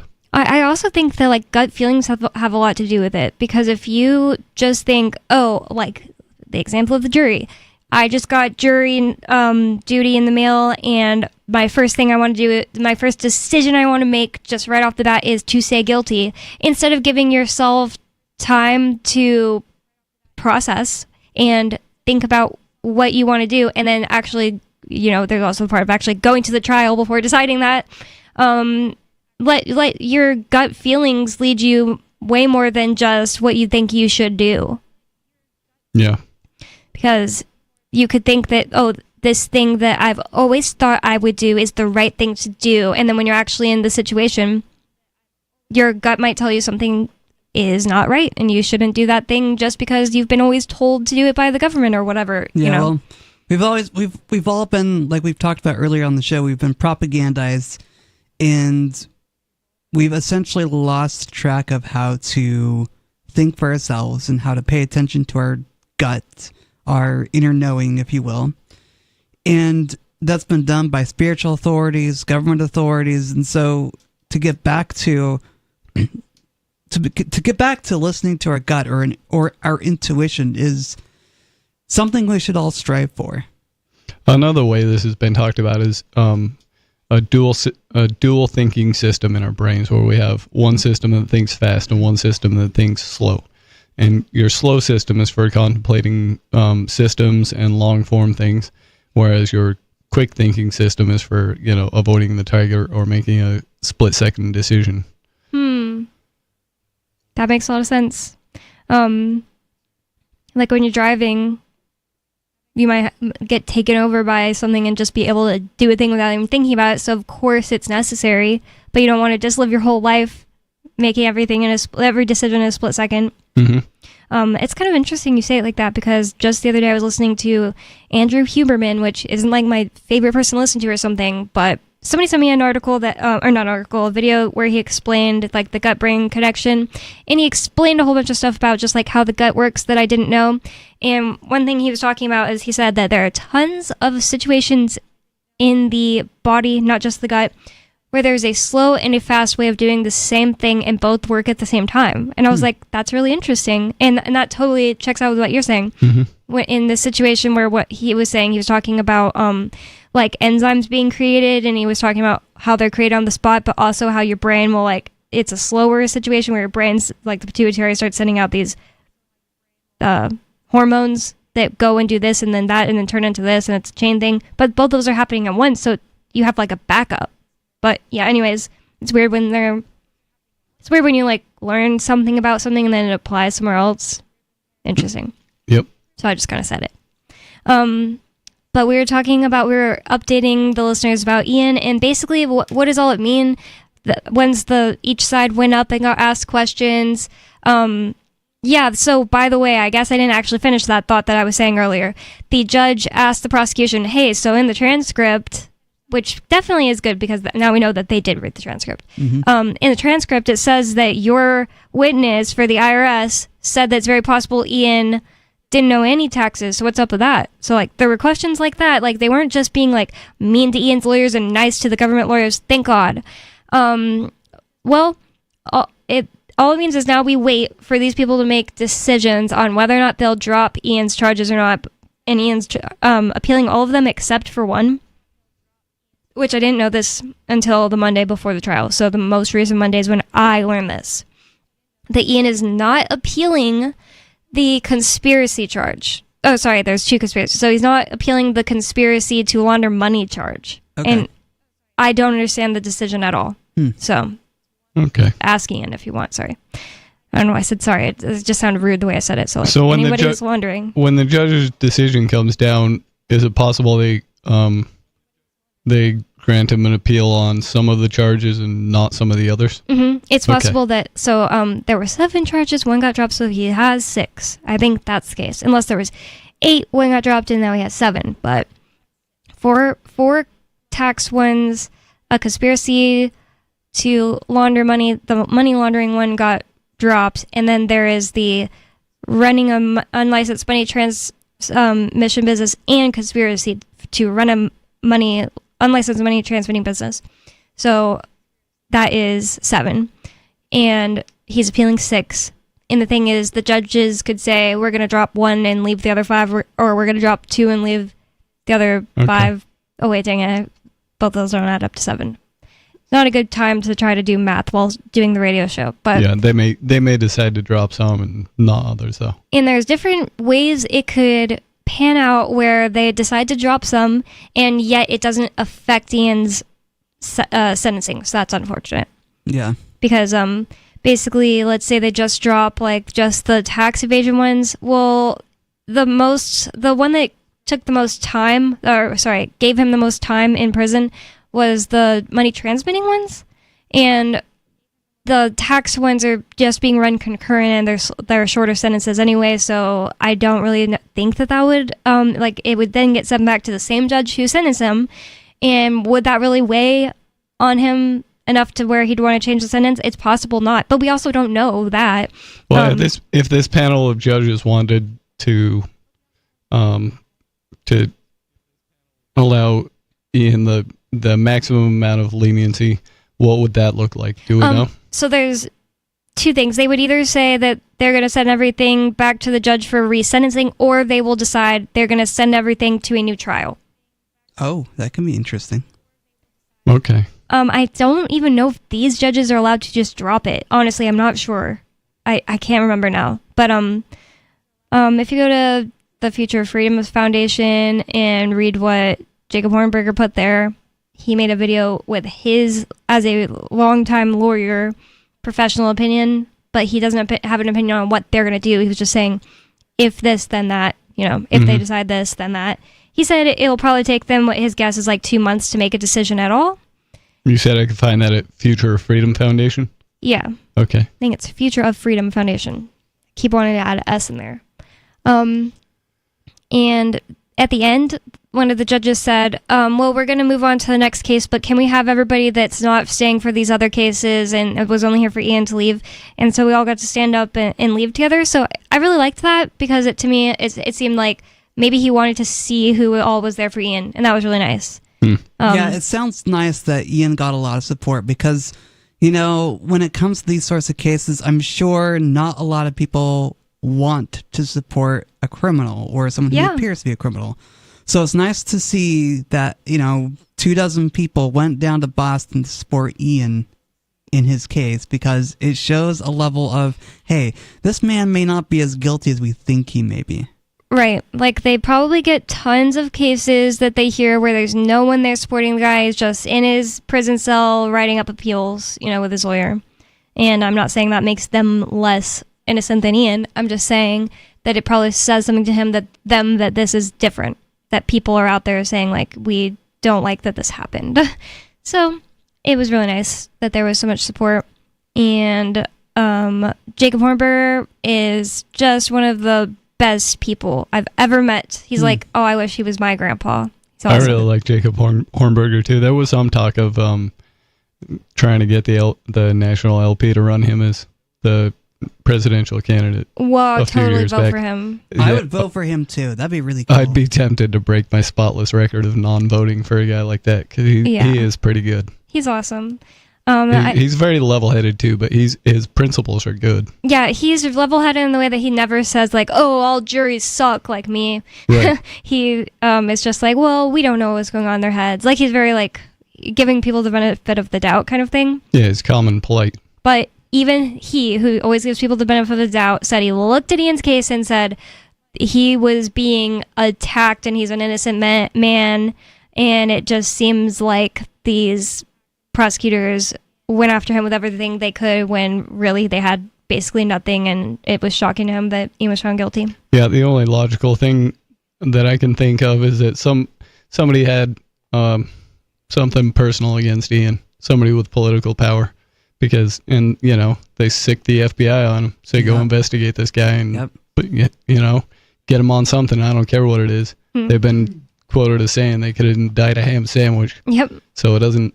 If they want you, they're going to get you. Yeah, and I think it's that kind of a thing.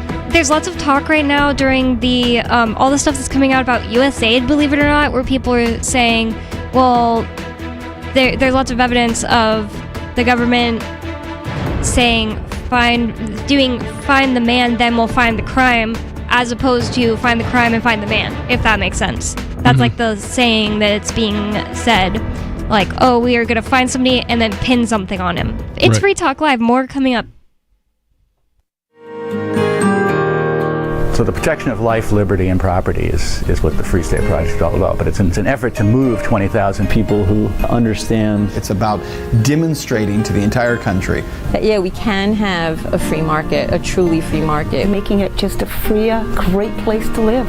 It's the world's largest voluntarist libertarian community, and it's only getting bigger. That's amazing, to be able to move to a place where other people passionately believe in being free and independent. What the Free State Project is managing to do, though, is to put their money where their mouth is. It's physically getting up across the country and saying, let's go someplace and let's demonstrate the power of these ideas. There's a lot of kind of philosophy that surrounds liberty. There's a lot of thinking about it and talking about it. But here in New Hampshire, people are doing it.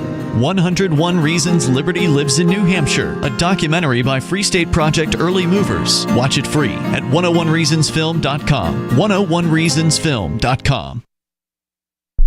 From Feature Story News in Washington, I'm Benji Hire. US President Donald Trump has announced sweeping reciprocal tariffs on multiple nations, a move that risks kicking off a global trade war. He confirmed on Thursday that the United States will levy fees on any product from countries which impose their own taxes on American goods. And on trade, I have decided, for purposes of fairness, that I will charge a reciprocal tariff, meaning whatever countries charge the United States of America, we will charge them. No more, no less. In other words, they charge us a tax or tariff, and we charge them the exact same tax or tariff. Very simple. In almost all cases, they're charging us vastly more than we charge them, but those days are over. Donald Trump also said he would love Russia to rejoin the G7. Those comments coming just 24 hours after he spoke with President Vladimir Putin and Ukraine's Volodymyr Zelensky, vowing to start negotiations to end their war. Today, Mr. Trump's Defense Secretary Pete Hegseth backtracked on his previous remarks, which suggested the United States would no longer prioritize Ukrainian security. He maintains the US is not betraying Ukraine. Mitch McCann reports. Secretary Pete Hegseth insisted there was no betrayal of Ukraine, despite Mr. Trump speaking with Vladimir Putin separately to Ukrainian President Volodymyr Zelensky on Wednesday. After the phone call, Mr. Trump said that both leaders agreed to begin negotiations to end the war immediately. And it came after Mr. Hegseth told European leaders a return to Ukraine's pre-2014 borders was unrealistic. Hegseth also repeated calls for NATO countries to increase military spending, suggesting a target of 5% of their gross domestic product. From Washington on Thursday morning, Mr. Trump posted on Truth Social in all caps, "Great talks with Russia and Ukraine yesterday." Hamas says it will continue releasing Israeli hostages under the Gaza ceasefire deal after pausing exchanges. It follows threats from Donald Trump that the war would resume if the terror group didn't recommit to the agreement. Jules Gibson's in Tel Aviv. Mediators from Egypt and Qatar have been holding urgent talks to try to keep the ceasefire alive, and now it appears a breakthrough is imminent. The Israeli newspaper Haaretz reports that Hamas has agreed to release 3 hostages in exchange for Israel increasing the amount of humanitarian aid being brought into Gaza on trucks. In particular, Hamas has accused Israel of not allowing enough tents and other temporary shelters into the enclave. While the two sides have previously accused each other of violating the terms of the ceasefire since it came into effect in mid-January, this is the closest it's come to actually collapsing. From bureaus worldwide, this is FSN. We're still not sure why you'd want to watch, but our video feed is streaming nightly for free at cam.freetalklive.com.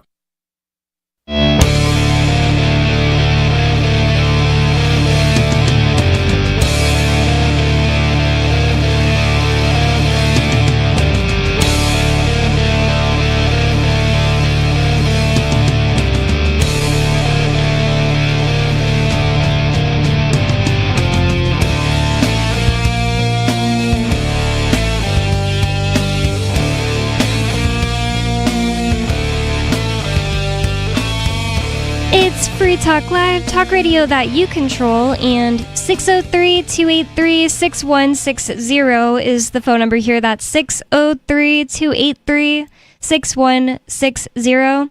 And we've been podcasting since podcast began, but we're launching a new podcast anyway. Our new podcast is a 30 to 45 minute show releasing once a week, and you can find it at freetalkcast.com. It's brought to you by the same people who bring you Free Talk Live, and we'd love for you to check it out. The existing radio archive isn't going anywhere. This is just a new show designed from the start to be a podcast, so check it out at freetalkcast.com.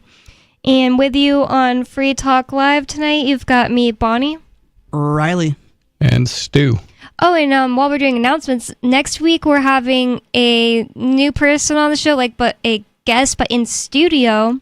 So he was willing to come and talk about whatever we're going to talk about for the rest of the show. So on this coming Saturday the 15th, we're having Ben the Emo ANCAP, who is kind of popular on the internet for being the Emo ANCAP. And he is currently the candidate for chair for LPNH, since the Libertarian Party of New Hampshire needs a new chair, and they have a convention coming up for that. He's candidate for chair and the Emo ANCAP, and I'd like to talk to him about when he was a candidate for sheriff. That's how I used to know him, and how he did kind of like a similar to like Arya kind of sheriff run. Nice. Less in your face, I guess.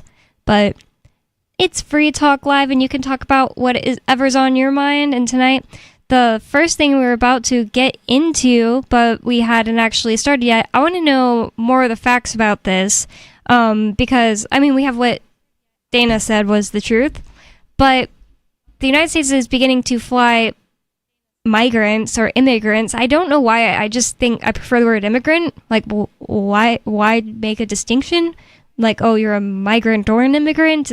I don't know why the distinction either, but maybe it's words have different meanings in different contexts. I don't know. It almost sounds like immigrants is like coming in and migrants is leaving, but I don't know that for sure. That would just be a guess. Yeah. So it says the first flight carrying detained migrants from the U.S. to Guantanamo Bay landed at the American naval base in Cuba as the Trump administration undertakes the initial phases of expanding a small migrant detention center there. A flight Tuesday from Fort Bliss in Texas to Guantanamo. Dang, I said it right like this whole entire show until just now. Which left in the afternoon had roughly a dozen migrants on board, people familiar with the matter said. White House Press Secretary Caroline Leavitt confirmed the developments Tuesday on Fox Business. Quote, the first flights from the United States to Guantanamo Bay with illegal migrants are underway, she said, listing recent immigration-related actions that President Trump has taken. And she said he's not messing around. The U.S. base at Guantanamo has always had a facility to detain some migrants, typically those caught heading for the U.S. at sea. The administration has said it would expand our operations there to hold up to 30,000. The base is now they sent only like a dozen, it said. The base is now equipped to hold 120 migrants. So, there's a bit of a clickbaity title, right? It says, U.S. begins migrant flights to Guantanamo Bay. The Trump administration has said it would expand the operations at the American naval base in Cuba to hold up to 30,000 immigrants. Okay, it wasn't clickbaity. I just didn't fully capture all that right now it only can hold 120. They only sent a dozen there so far. It already existed, and they're expanding soon, I guess, to make it be able to hold 30,000. It says Trump last week ordered the Pentagon and Homeland Security Department to construct a facility to contain the worst criminal illegal aliens threatening the American people, he said, at the White House. He made the remarks while signing a bill passed in response to a murder by a migrant who was in the U.S. illegally. The Homeland Security Department didn't respond. Okay, whatever. Yeah, so it sounds like Dana already told us that they're going after these immigrants who have a record, whether it's criminal background in their home country. Yep. And so apparently that guy that killed a woman when she was taking a run at, I think it was at a Georgia college. I think that's the one that he's talking about. There was one that he named it after her, the girl that was killed. It says the base is better known for its notorious prison where the U.S. has kept suspected terror suspects for more than 2 decades. Oh, so, okay. Guantanamo Bay is a base. And I already knew that, but I'm always just thinking of it being mostly just like this giant prison. But now I'm thinking of it's it. a military base, yeah. These people might be being held at completely different buildings, though. I didn't really think of it like possible, yeah. Or they could be all experimented on at some point. Yeah, I mean, it's a black site for a reason. So weird. Like, you're not allowed to go to Cuba, but the United States has a base there where they torture people. Yeah. Yep. Where they do stuff they're not allowed to on American soil, I guess. Mm-hmm. The lesser-known migrant center has been operational since the 1990s. The Biden administration used the facility to house a small number of migrants so they could be resettled to third countries. It just says third countries. I guess like a third party, like they came from one place, went to the United States, and there's a third country. Maybe. Kind of interesting that I've never heard of it, and Biden was using it too. It's one of those things where it's like, oh, the corporate media is not going to mention it when Biden's doing it, but as soon as Trump does it, it's like front page news. Right. Well, there's a left-wing media bias already. We know that. And, you know, when their favorite leftists are in power, they're not going to talk about what the left is doing because, you know, they don't want to kill the golden goose. I remember when Biden first took office, how things were getting so much worse as far as deportations, and nobody was mentioning that.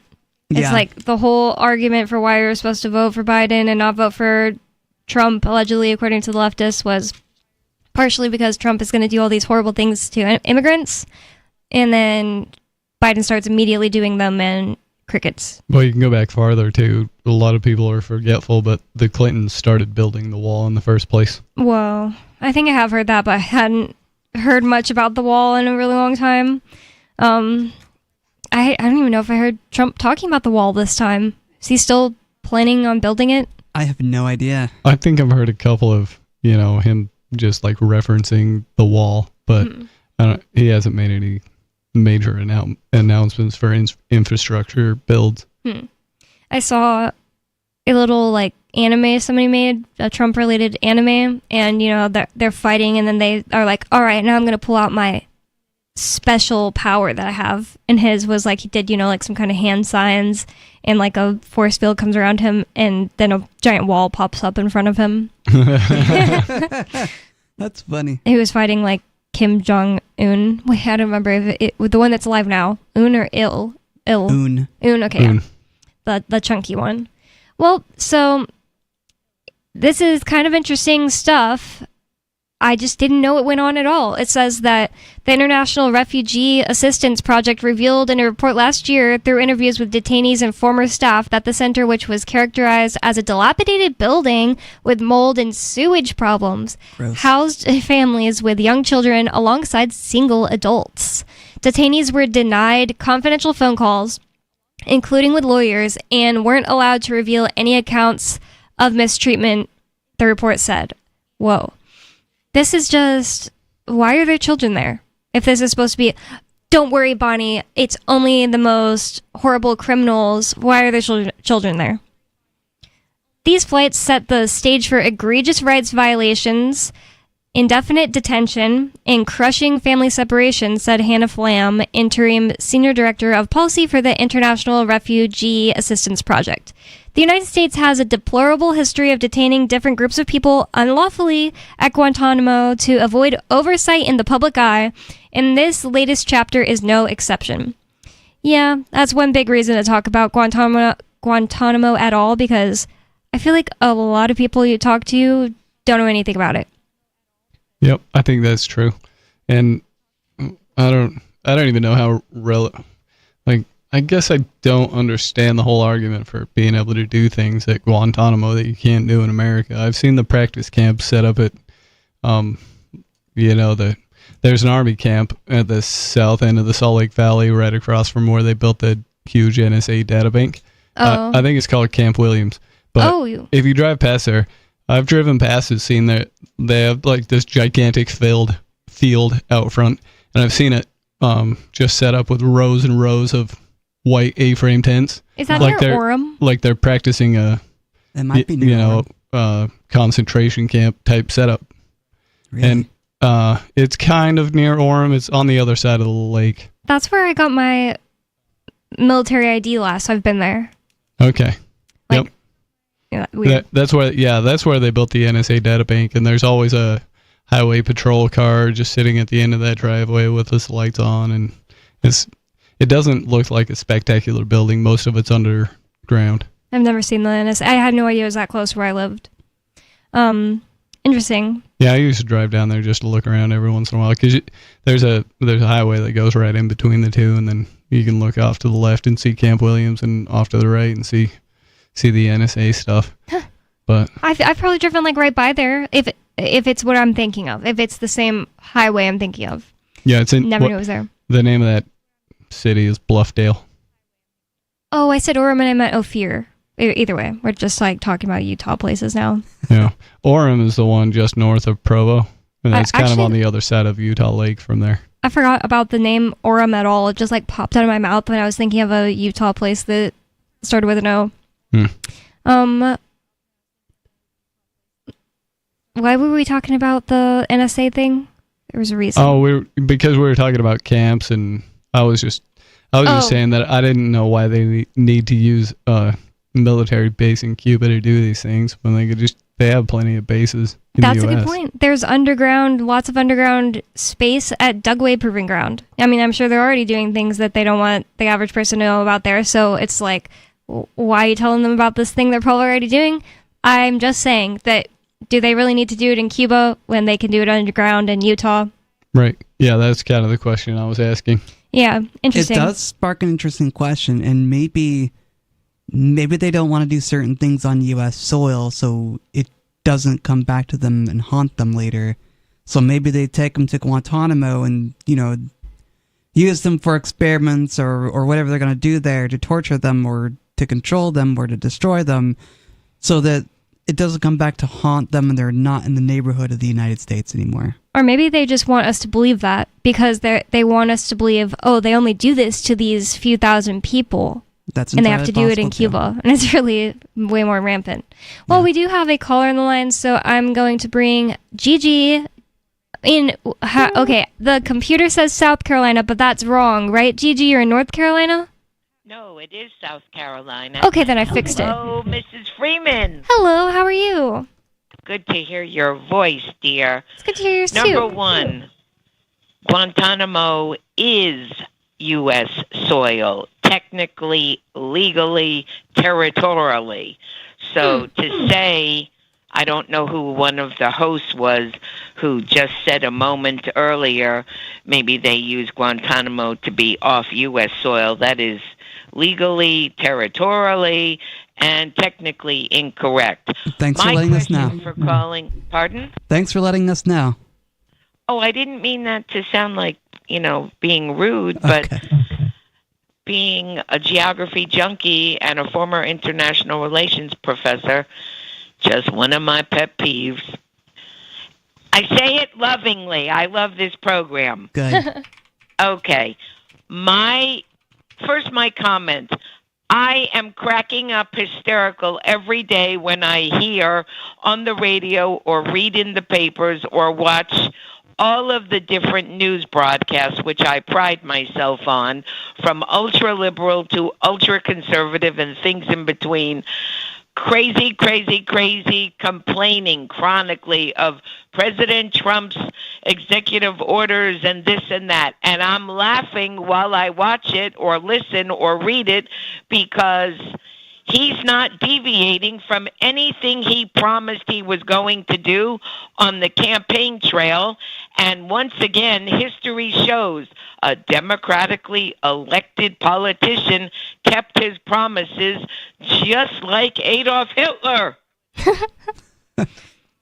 And my question for the evening is, my husband and I are asking very supportively and very, very friendly. The 5th of February was Ian Freeman's appeal. Bonnie, can you please shed some light on how it went? Oh, so we talked about it in the last segment, but basically... I'm sorry, I wasn't listening. Excuse me. Oh, it's okay. I think I can recap it. There wasn't a lot to how it went so much. It was just Was it negative and disappointing? No, it was rather neutral is the feeling I get. And it was just lawyers talking about, crap. their viewpoints on it, and then the judges asking questions having to do with the court transcript and with their arguments. The written brief was already submitted prior to the oral element of the appeal, but I want to know, were any decisions at the oral argument granted in favor of Ian? No, no decisions were made at all. So we're still living in limbo. Pretty much.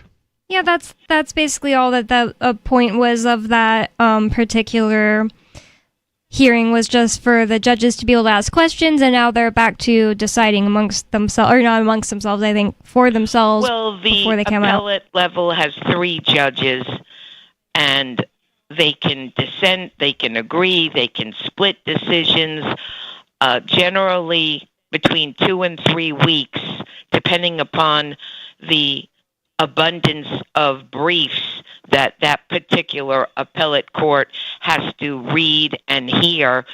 That usually pertains to the amount of time until attorneys receive the decision. I don't know how many issues, how many arguments did Ian's appellate attorneys present on Mr. Freeman's behalf. Was it more than one argument? Was there more than one issue that Ian's attorneys were concerned about reversing? Yeah, he appealed 6 of the charges. Issues. Well, 6 of the charges, and So 6 each charge issues. could have more than one like issue with the charge brought up, if that's what you're saying. No, that's not what I'm saying. There were 6 elements based on his conviction, plural.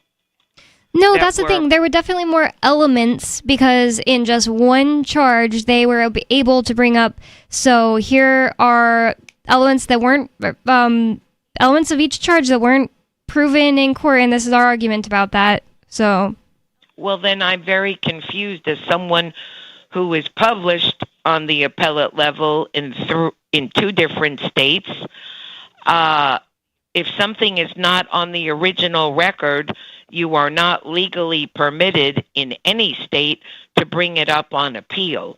So something doesn't jive. I don't know what you mean there. I'm not saying that there was anything not brought up in the record. They were arguing. So in other words, in the oral arguments on behalf of Mr. Freeman, his attorneys were concerned on all 6 convictions. Well, 6 out of 7. Okay. So now it's a question of simply waiting for the judges, there were 3 of them, to present their opinions on all 6 charges. Yep.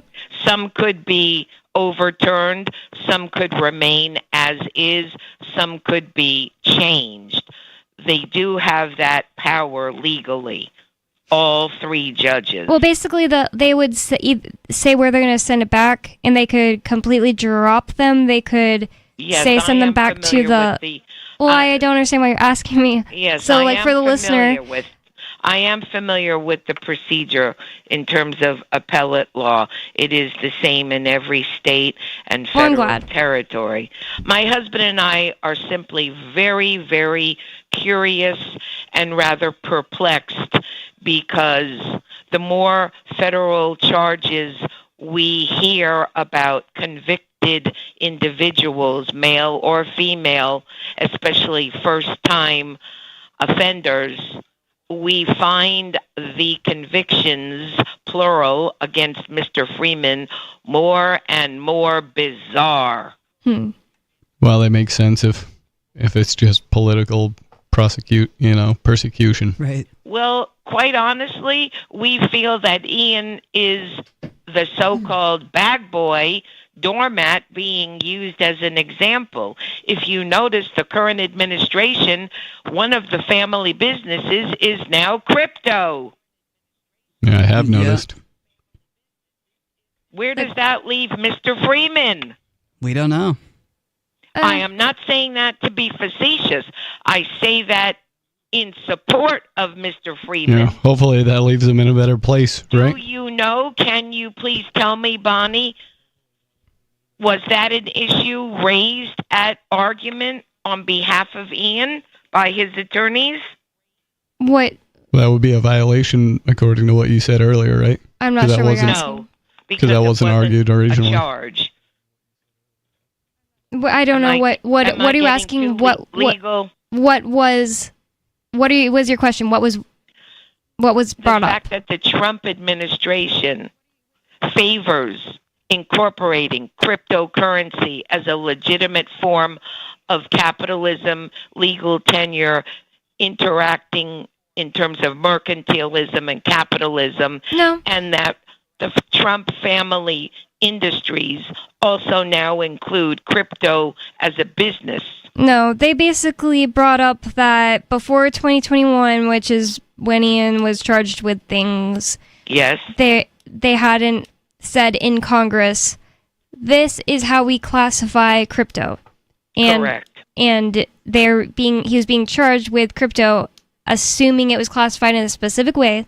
And it doesn't make any sense because that was just the regulatory kind of like what they decided that crypto should be classified as, but Congress hadn't decided that. So therefore, the argument is that, well, you can't just charge somebody with that because the regulatory agencies were acting a certain way when they couldn't have possibly known what Congress was going to decide about cryptocurrency before cryptocurrency was even invented. So that's like the main argument. I think if Riley's going to make a podcast about it, be a great place to go get all these very specific answers. And I'll try to do my best. I don't think I really laid out specifics on my podcast, but I did put part of the arguments in my podcast. Yep. So you can hear about it there, but honestly, I didn't take notes on purpose. Sometimes you just like want to go there and listen and take things in more like, oh, how did they react to that? And not like take deep notes. So I didn't do that. So thank you for the call, Gigi. I also agree. I think Ian is being his attack was politically motivated, and it seems very bizarre that he is sitting in prison right now for selling cryptocurrency. And I also hope that the current administration doesn't feel the same way about cryptocurrency as like Elizabeth Warren, one of the people that was buddying up with Joe Biden to go after tons of crypto adjacent people like Tornado Cash guys and the Samurai Wallet guys and Ian and the library case. Yeah, I'm interested to see how the Trump administration addresses the cryptocurrency world upcoming, because I want to know what they think of altcoins, and I want to know what they think of decentralized exchanges. I heard somewhere that Tornado Cash guys were released from prison. I saw that one was released, but I didn't see the other. But yeah, I didn't look up like why was that? Like were there things charged? So 603-283-6160. It's Free Talk Live. You can call 603-283-6160. More Free Talk Live coming up, and you can bring up whatever is on your mind. Don't go anywhere. It's Free Talk Live.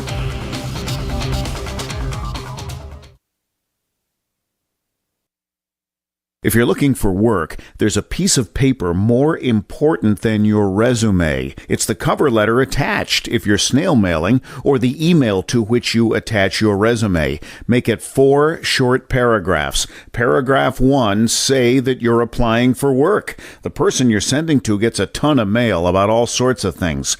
If you have a password, that's your first sentence. Tom Nelson tells me you and I should meet. Paragraph 2, what you do and how that relates to the opening. Be as specific as possible. Paragraph 3, why you want this particular job. I'm originally from Boston, so I know the market well. I have family and friends in the area, so this would be a homecoming for me. Paragraph 4, unless the job posting stipulates no calls, and I will call you to follow up. Thank you in advance for your time. From survivalspeech.com, I'm Holland Cook. There are basically two types of advertising, direct response and branding. Radio's great for direct response with its low cost to listener ratio, but audio can't be beat for branding, which is a longer-term endeavor. You want to be the first thing that someone thinks of when they think about your product or service. If you have a local business that you want kept top of mind in your community, call the station. If you need national reach, Free Talk Live's got around 200 radio stations, millions of monthly listening sessions, can suit all budgets, and if we don't think we're right for you, we'll tell you. Email me, mark@freetalklive.com.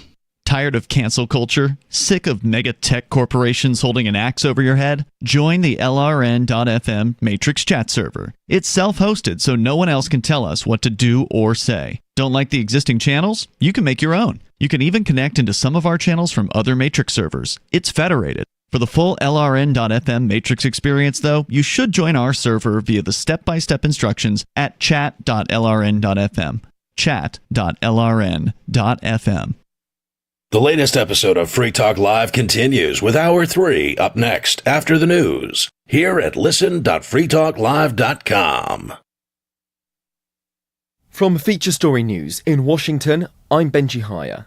US President Donald Trump has announced sweeping reciprocal tariffs on multiple nations, a move that risks kicking off a global trade war.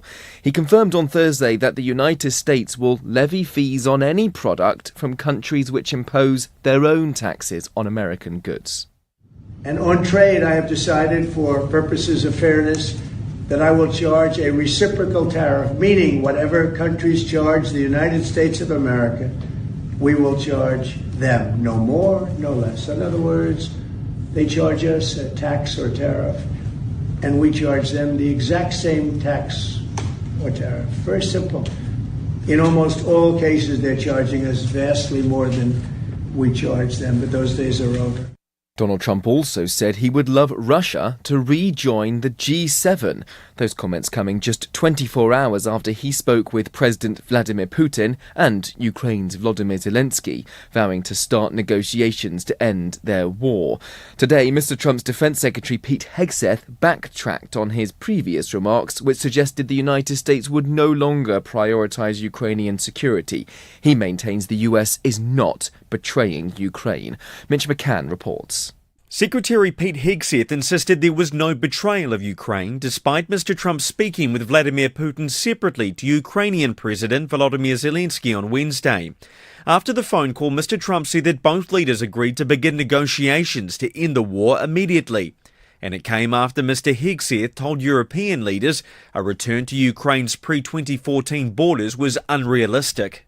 Hegseth also repeated calls for NATO countries to increase military spending, suggesting a target of 5% of their gross domestic product. From Washington on Thursday morning, Mr. Trump posted on Truth Social in all caps, "Great talks with Russia and Ukraine yesterday." Hamas says it will continue releasing Israeli hostages under the Gaza ceasefire deal after pausing exchanges. It follows threats from Donald Trump that the war would resume if the terror group didn't recommit to the agreement.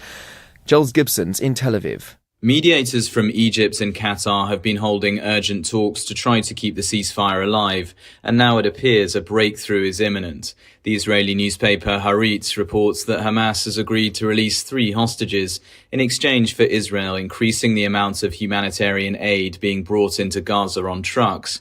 In particular, Hamas has accused Israel of not allowing enough tents and other temporary shelters into the enclave.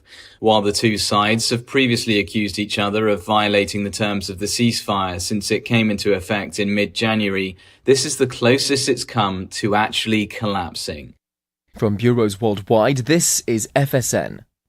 With FSN Spotlight, I'm Simon Marks, with more today on President Trump's announcement that he is brokering peace talks between the Russians and the Ukrainians in a bid to end the Kremlin's war.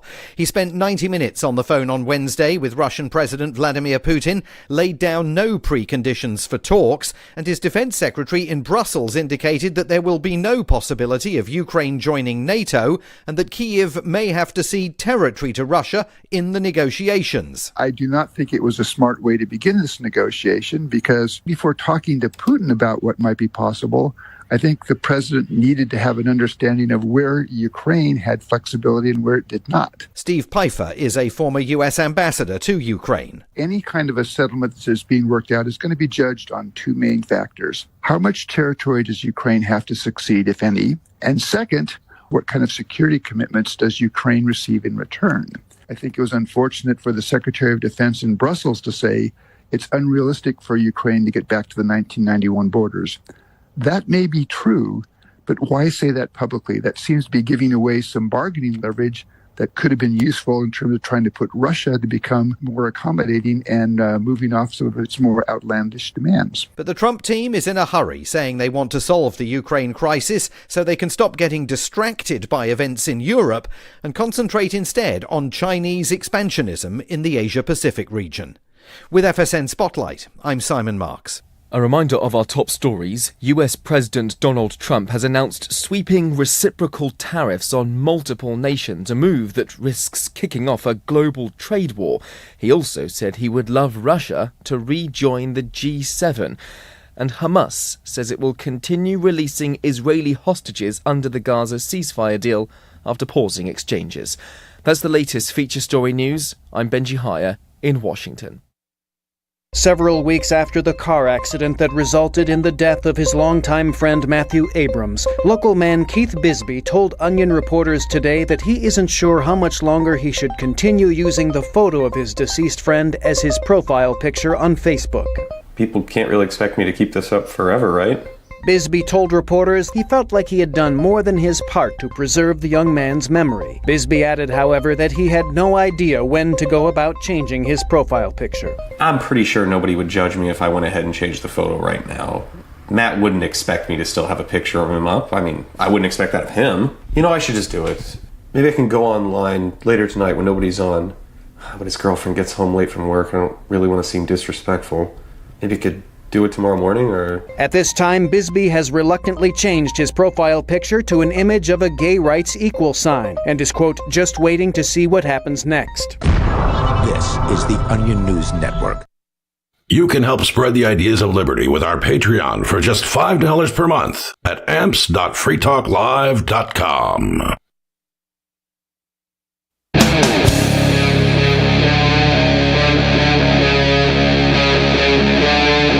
Free Talk Live.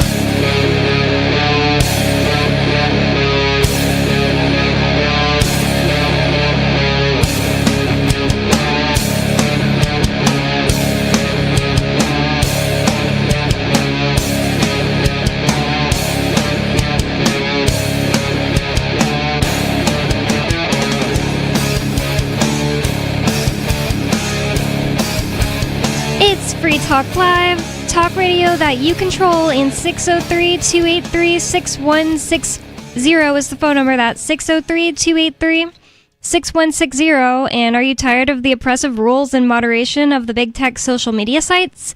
Our Mastodon server at social.freetalklive.com can set you free. Mastodon is free, open source, decentralized, and federated.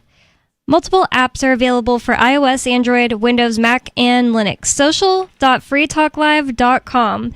And with you on the show tonight, Free Talk Live, you've got me, Bonnie. Riley. And Stu. And we already have a caller on the line, so let's go straight to, I'm pretty sure this is Kadu in Connecticut. Is it? Are you there?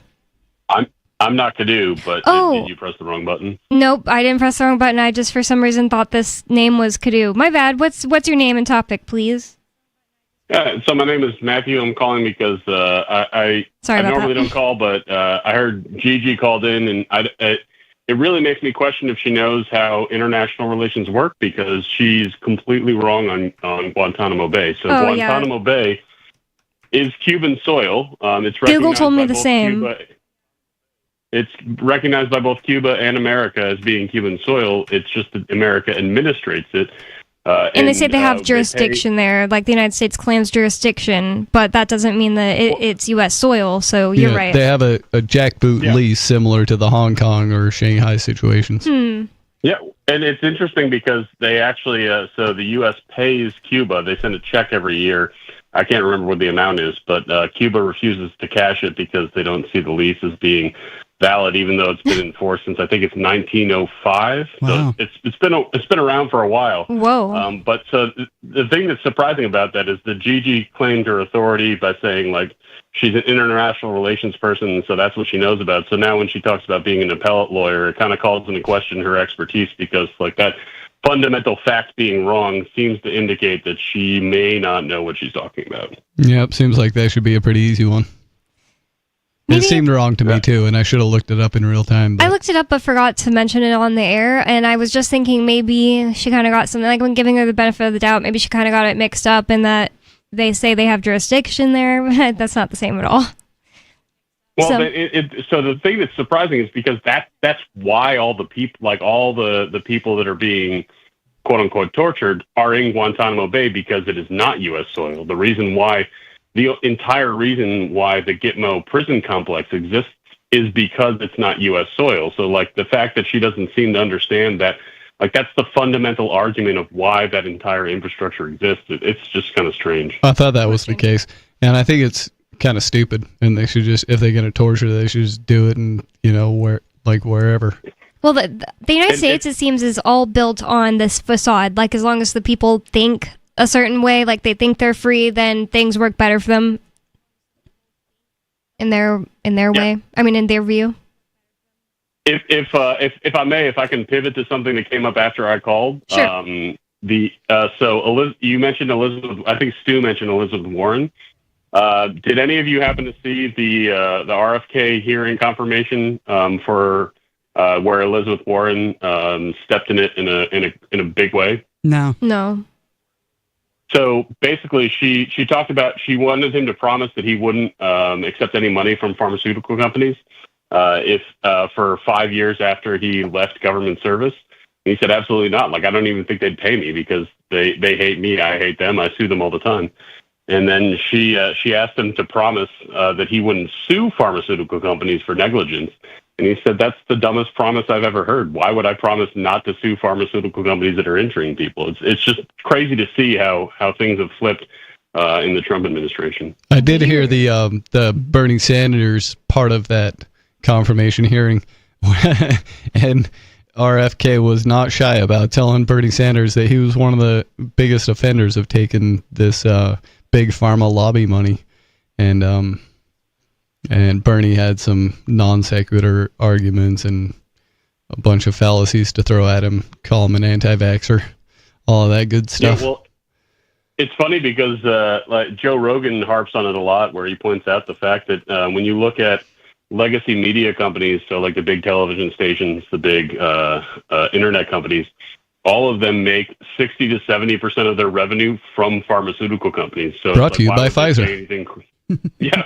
Why would they ever say anything critical about vaccines, medications? One of my favorite medications is they make medications for OIC, which is opiate-induced constipation. So, like, if anyone that's ever done opiates would know that one of the side effects is you get blocked up. I got to keep it FCC friendly, but so instead of just being like, hey, maybe we should not prescribe so many opiates, they're like, no, we're going to make a drug so that you can take all the opiates you want and you won't get backed up. And it's like, this is like, if I was to take the issue with the pharmaceutical industrial complex and distill it into one argument, it would be that. Like, we made a drug for the fact that we overprescribe opiates. Yeah, and then they advertise it on TV as well. Yeah, and then they can stack all the drugs onto you they want and make you poor.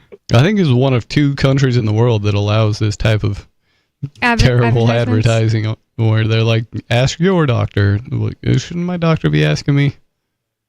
Well, one thing I remember, Bonnie may have seen this when she was in San Antonio, is that I would drive around there, and there would be billboards for PrEP, which is pre-exposure prophylaxis. So it's basically drugs you can take to not get HIV from someone who is HIV positive. It was like, well, there's a much easier way to do that. Like, you don't need to take a pill. You can just not do that. But they've got billboards around advertising it. Wow. Yeah. I definitely think people should be on PrEP if they're going to be if like, the thing is, like, yeah, you can just not do that. But if you're going to do that, I think you should be on PrEP. I remember somebody I knew who's stupid was prostituting herself and my gay friend was like, "Are you on PrEP?" And she's like, "No, I don't need that. I'm not a gay guy." Yeah, but you're prostituting yourself. That was one of the myths they started back in the 80s. Yeah. It was only going to affect gay guys. But I mean, there's nothing inherently immoral about having a loose sexuality, so to speak. And if a person wants to make that choice, then and it doesn't hurt anybody, as long as you're not hurting anybody and you're consenting and everyone involved in that agreement in that situation is consenting, then. But I would bet that there is side effects I've never heard of about PrEP. I never really thought about it because it's like so quote unquote normal among like gay people, like they're all on PrEP. Right, I wouldn't trust the pharmaceutical. Yeah, and I would be concerned enough about the side effects that I wouldn't take it, even if I wanted to have that kind of a lifestyle, and I would probably just make smarter choices. I'm sure that you can still get it on PrEP. It's probably like, oh well, it's only this much percent effective. I mean, I never looked into it. I also don't specifically remember those advertisements, but I believe it. Well, I mean, so it's PrEP is PrEP is basically as effective as birth control. So it's like it's not completely effective, but it's close. But I mean, if you have any questions, Aria has admitted to being on PrEP based on her activities. So if you have questions, she can probably answer them. Okay. Anything else for us? No, thank you. Thanks for the call. We have another caller on the line. Tom in New Hampshire, you're on Free Talk Live. What's on your mind? Yeah, good evening. Of course, Donald Trump is lining up prison cells in El Salvador's notorious prison down in Central America to lock up. First they come for the criminal aliens, and so you're not going to have a whole lot of opposition to them. I mean, if they're criminals and they're from Central America, why should we care whether they're returned to Guatemala or El Salvador or Nicaragua? And they couldn't even point out which one is which on a map, even if the names are right there, because they're too stupid to know how to read a map, most of them. So they wouldn't care which country the federal government sends those criminal aliens to. But what he's really doing is, first they came for the criminal aliens principle, and then they start expanding it. He really wants to get Liz Cheney and Mike Pence and Jack Smith, the federal prosecutor down in Florida, and some of his so-called enemies, these people who had the nerve to go after him for his crimes in his first administration, and he wants to put them in Central American prisons in order to intimidate people into falling in line with them. And the thing is, if you impeach Trump, they do have grounds for it, firing some people that he didn't have lawful authority to fire, and also the executive order on birthright citizenship, which is not only unconstitutional but also a violation of the Immigration and Nationality Act. It makes no sense. I mean, I looked quickly while reading an article at what the 14th Amendment says about citizenship, and it seems pretty black and white. Yep. It seems pretty black and white. I can't believe. I'm pretty sure that's one of those things that he said, he put that executive order or whatever, just because, knowing it's going to get overturned, just so he can tell his followers, like, listen, I tried. Because there's no way it's going to stand. Anyway, so they have grounds to impeach him for that executive order and also for various unlawful firings of persons that he doesn't have authority to fire without a certain process. He tried to fire one member of the Federal Elections Commission, and first you have to nominate and have a nominee confirmed to replace that person before you can fire them. And you have to explain why you're firing them and all that other stuff. Some of the stuff that he's done is clearly unlawful, and the way to sell it to the Republicans is, look, you're just going to wind up with J.D. Vance, another Republican, but he doesn't want to be dictator. He just wants to be president of the United States. Okay, he'd rather be president of the United States. So, you impeach Trump, and then the Senate has a majority of Republicans, and they impeached him before, and nothing happened. They impeach him, but the Republicans, if they ever say enough is enough, that's the problem is that it's a majority of Republicans in the Senate, and even when it's not, you got to have a 2/3 majority to convict somebody. Mitt Romney was the only Republican to vote to convict Trump on anything, and that was when he did that. There was 2 impeachments, and he voted to acquit. He said not guilty on one and guilty on the other, and that tells me at least he's going by what he honestly feels the evidence shows. Okay, so he's trying to do it right, not just follow party lines. He's going by what the evidence actually shows as far as he can tell. But yeah, you got grounds for impeachment, and you can contact J.D. Vance at U.S. Senate, Washington, D.C. Just write that on there, and I've sent him some postcards at his U.S. Senator office in Ohio to tell him, look, you're the last line of defense. I don't know. Why do you think that he would be open to that? It seems like he likes Trump. Yeah, but he'd rather be president. I don't know. I don't know that that's the case. He cannot preside over the impeachment because when the President of the United States is tried, the Chief Justice shall preside. So he wouldn't preside over it, but he can say, look, I mean, it's time. Then why is he the last line of defense? A lot of Republicans would rather have J.D. Vance than a dictator wannabe Adolf Hitler type. Well, you can keep on hoping. I just don't see it happening. Didn't happen last time, and there was a lot more people that hated him then, I'd say. Yeah, they impeached him twice, and both times failed. Yeah, I forget what the second part is. Like, they impeached him, but then why didn't he actually have to leave? There's like a second part. I don't remember. It was, I think, near the end of his administration, so who knows? I have a hard time following WWE, especially like the more nitpicky parts of it. Yeah, that is like nitpicky. Yeah. It was so like boring. I remember where it was when I heard like Donald Trump got impeached. I was like, whoa. So he's like not going to be president anymore. Who is? And it just never came. Like he just continued being president. So I was like, what's that even mean now?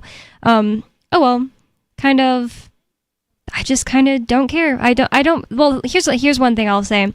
Apparently, there's this like whole idea that everyone knows, like the vice presidents almost never become president. It's like a dead end.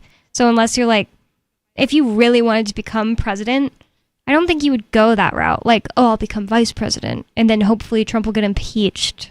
I don't know. So maybe he doesn't really want to be president. You don't know that. Yeah, I don't know how all of that works.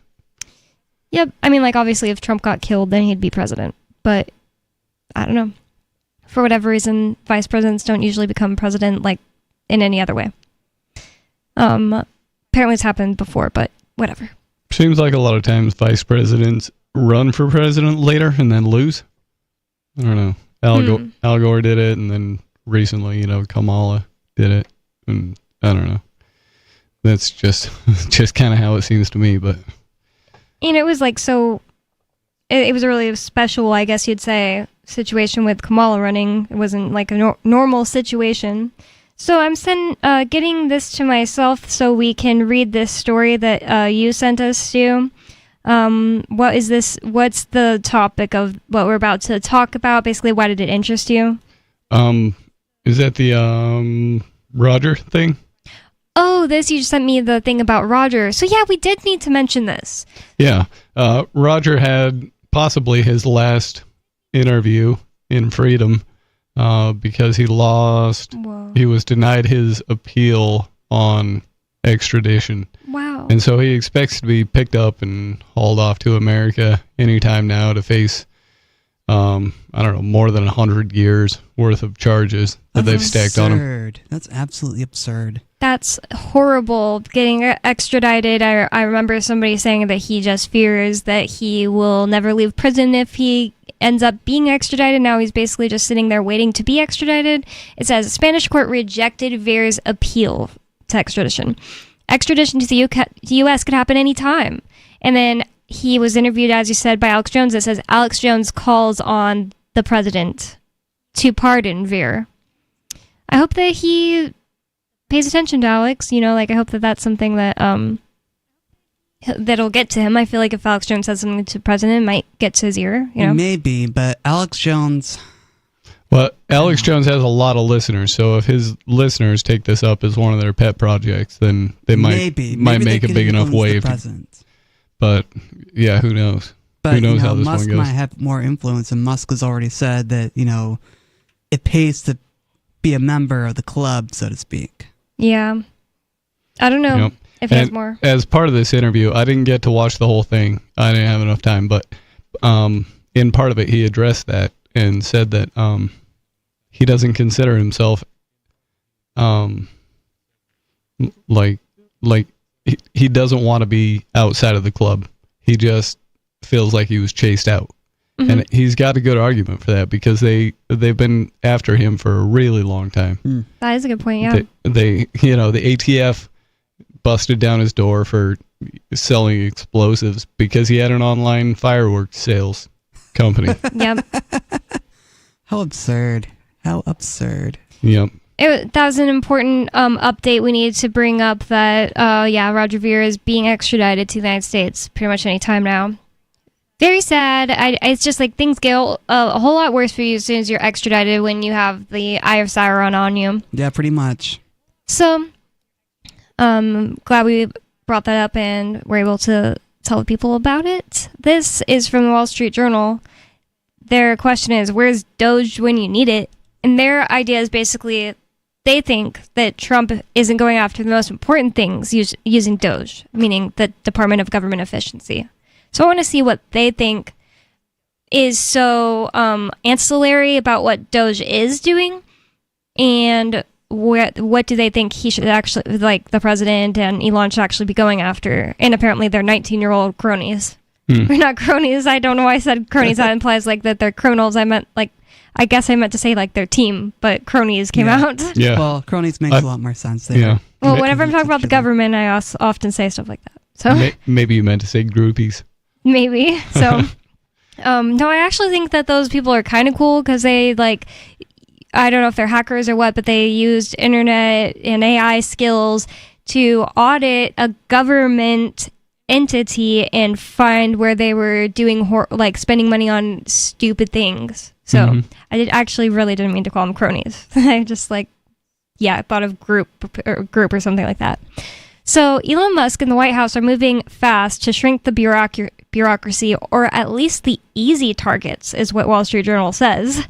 It's so weird. I feel like USAID is huge, but they say, but maybe they should pay more attention to the administrative state that grinds ahead with the Biden agenda.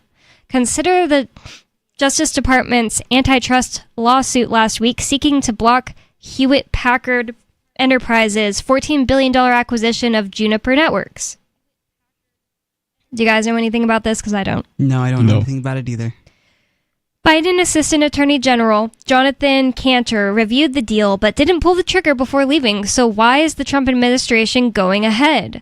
Hard to figure. The tie-up would create a stronger competitor to Cisco in the wireless business networking market. Cisco boasts a roughly 50% share, while HPE has about 17% and Juniper has 7%. I'm wondering why they think this is way more important. It says it would also give business customers a complete stack of technologies, including networking, router switching, storage, and AI systems that no company besides China's Huawei offers.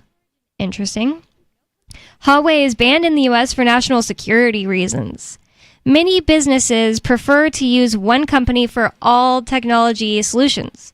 European and UK regulators cleared the deal, yet the DOJ lawsuit says the deal would increase overall market concentration in the wireless networking market and supposedly hurt smaller rivals.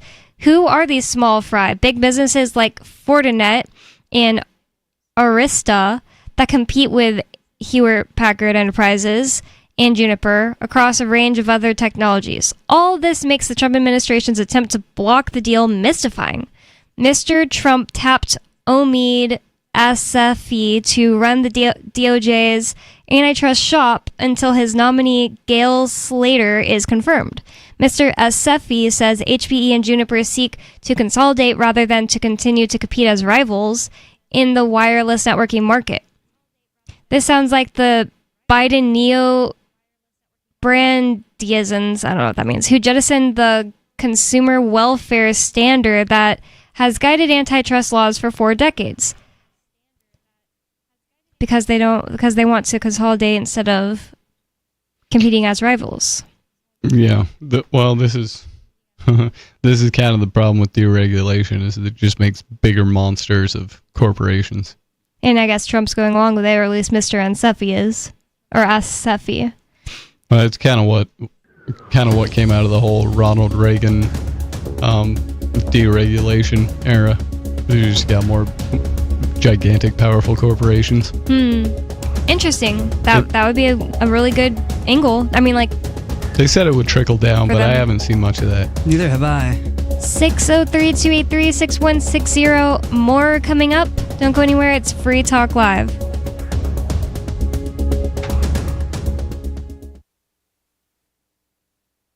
Free Talk Live. I thought pagans worshipped the earth. I didn't think they'd cast spells. Well, and they do rituals, and they believe in the spirits and the energies and whatever other crap makes them feel better about themselves afternoon. Wait. Paganism has something to it. You know, there's sun worship involved in there, and I think the sun, if you're going to pick a god, there is real energy involved in the sun. Is a pretty good god. I mean, real endothermic energy. Yes, it's reliable. Every day it rises and it sets. Yeah. I mean, and if we don't have him, we'll freeze to death. Yeah, if you don't have him, you die immediately. Like life on the planet just begins to shut down without the sun. Sun's a good god, all in all. Right, but then once you start making requests of the sun, you start going overboard. Well, once you say, "Oh, great and powerful sun, help photosynthesis." I mean, unless you are asking for something other than green plants or vitamin D, you need. Free Talk Live, 7 nights a week from 7 to 10 Eastern at freetalklive.com.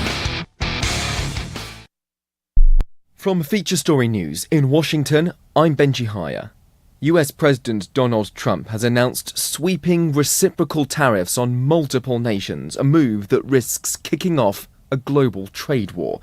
He confirmed on Thursday that the United States will levy fees on any product from countries which impose their own taxes on American goods.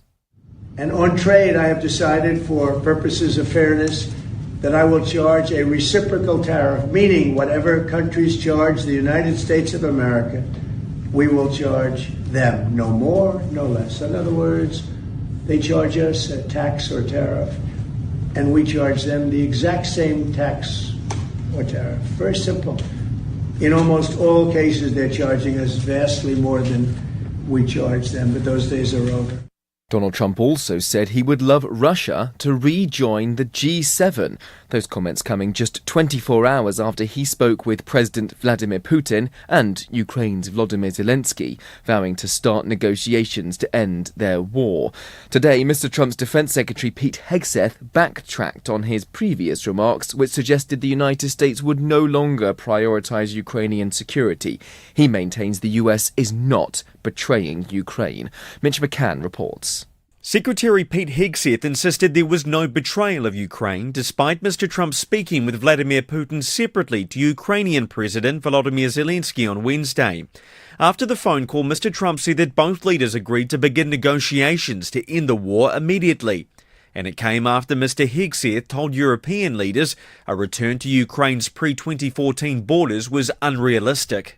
Hegseth also repeated calls for NATO countries to increase military spending, suggesting a target of 5% of their gross domestic product. From Washington on Thursday morning, Mr. Trump posted on Truth Social in all caps, "Great talks with Russia and Ukraine yesterday." Hamas says it will continue releasing Israeli hostages under the Gaza ceasefire deal after pausing exchanges. It follows threats from Donald Trump that the war would resume if the terror group didn't recommit to the agreement.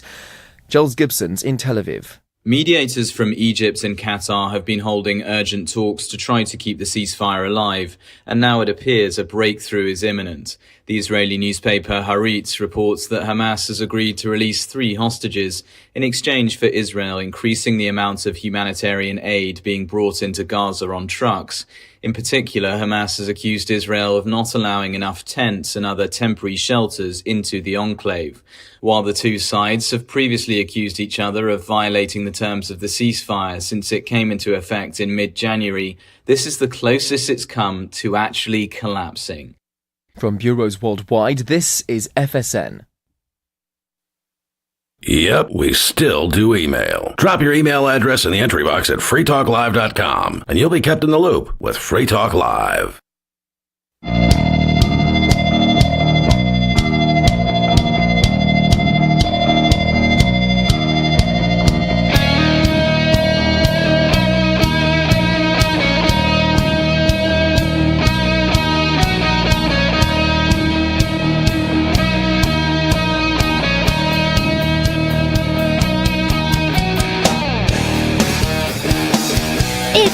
Talk Live, talk radio that you control, and 603-283-6160 is the phone number. That's 603-283-6160. Some of you have wanted to support Free Talk Live's mission on a monthly basis, but don't want to support Patreon. Now we have an alternative that also helps our premier streaming platform, Odyssey. Visit video.freetalklive.com and click join at the top of the channel. You can subscribe for $5 per month, and unlike other subscription services, Odyssey adds their processing fee on top, so it will cost a little over $5 per month, but Free Talk Live will receive the entire amount you pledged. You can get a special membership badge that is visible in the Odyssey chat room if we get enough supporters, and if we get enough supporters, we may enable members-only chat. Actually, we did, since that ad was written, enable members-only because there was too much spam. With you on Free Talk Live, you've got me, Bonnie. Riley. And Stu.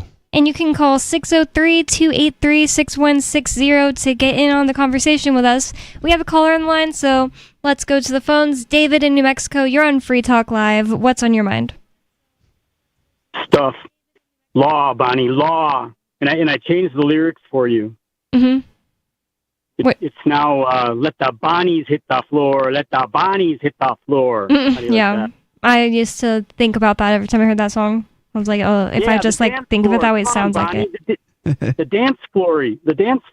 Okay. Let the Bonnies hit the, get on, yeah. What's your That's a better way to think of it, music? because sometimes I get creeped out when I hear that song. Because like if you can do this yourself, if that song's playing and you tell your brain, no, it's saying let the Bonnies hit the floor, it starts to sound like it, and then that's creepy.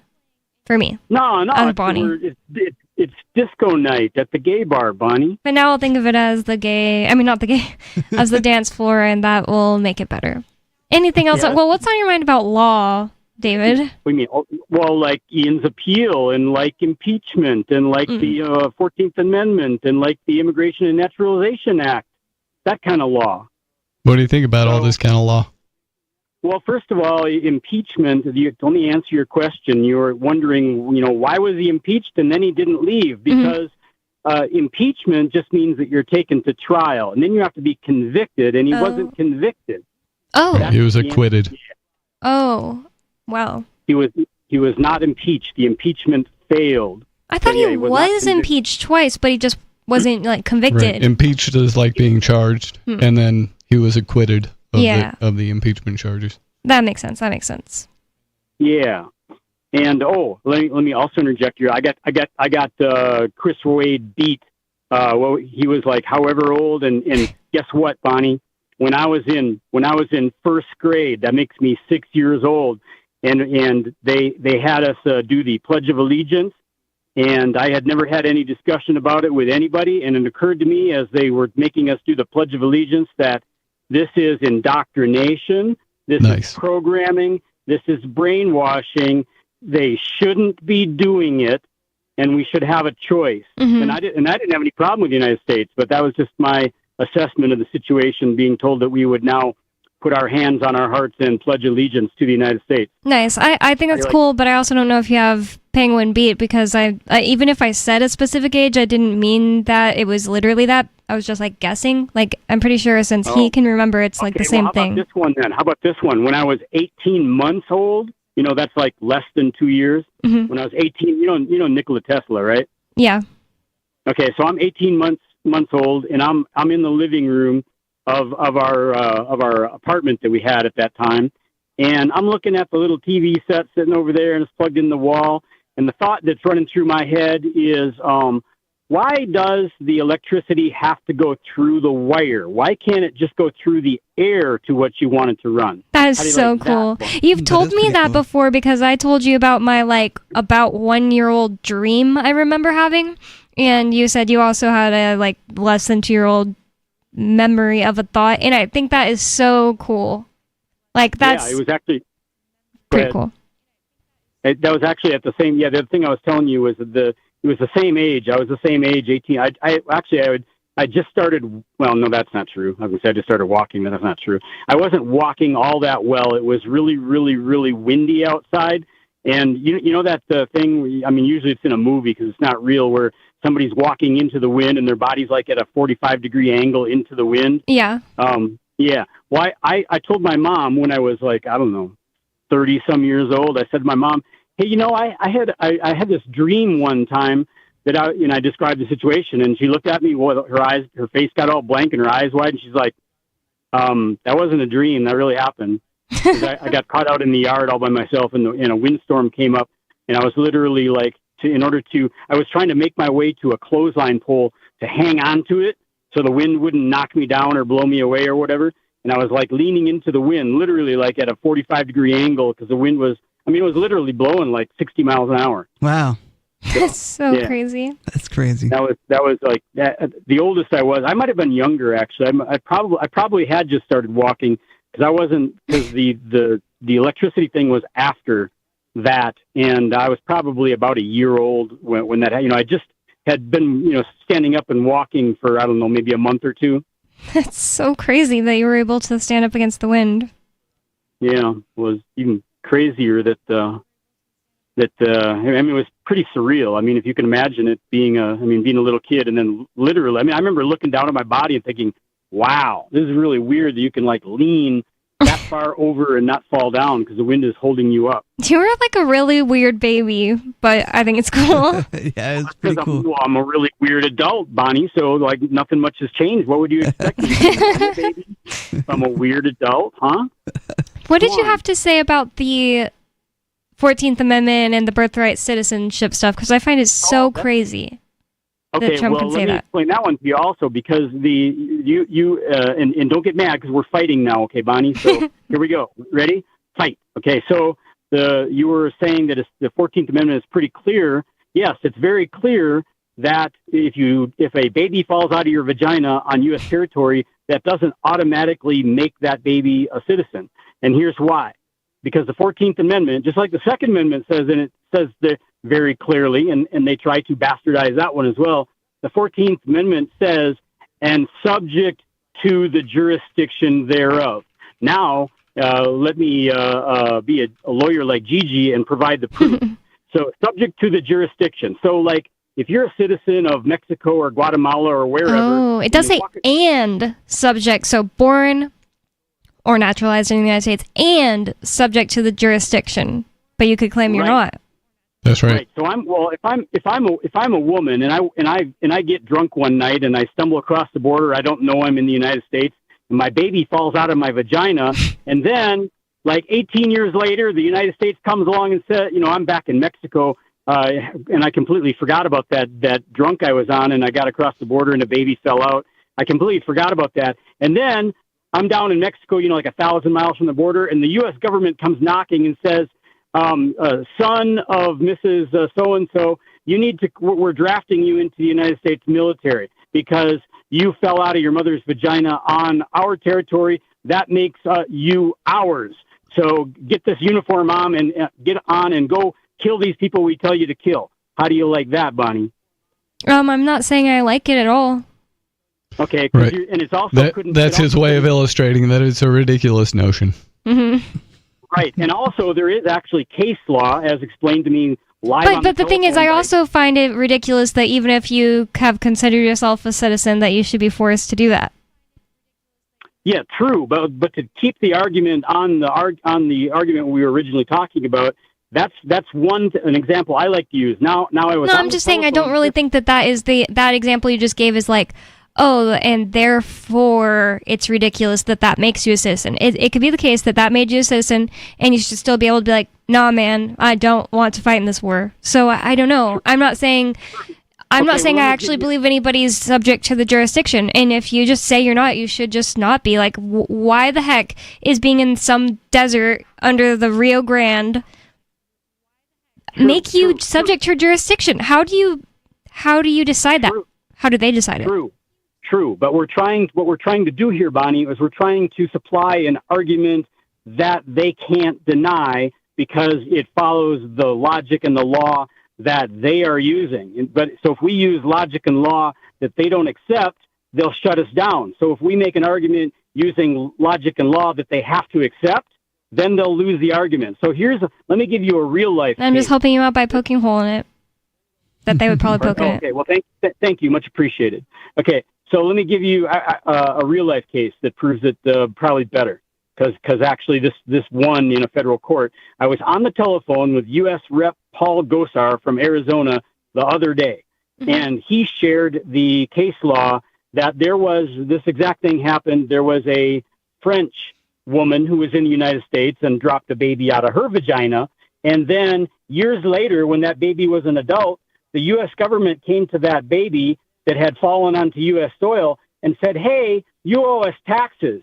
And that French a baby, now an adult, went to federal court and won his case that no, you don't. I don't owe you any taxes because when I fell onto your territory as a baby, I'm not subject to, nor was my mother subject to the jurisdiction thereof, and he won. Yeah, but that's what I want to know. What is the reason that he is able to prove that he's not subject to the jurisdiction? Like, just because he claimed it? Because, like, I like that, but I don't know if that's... No, because his parents are of a different nationality. But when you're of a different nationality and you come to the United States, they say you're subject to jurisdiction. Therefore, like, if you commit murder, they can charge you. That's what they say. That's a different kind of jurisdiction. There are many kinds of jurisdiction. It just says the jurisdiction in this 14th Amendment. No, it's all very confusing, and I know they like to make up the rules as they go along. Oh, yeah. And they're never fair about it. Mm-hmm. But yeah, it just says jurisdiction. That's because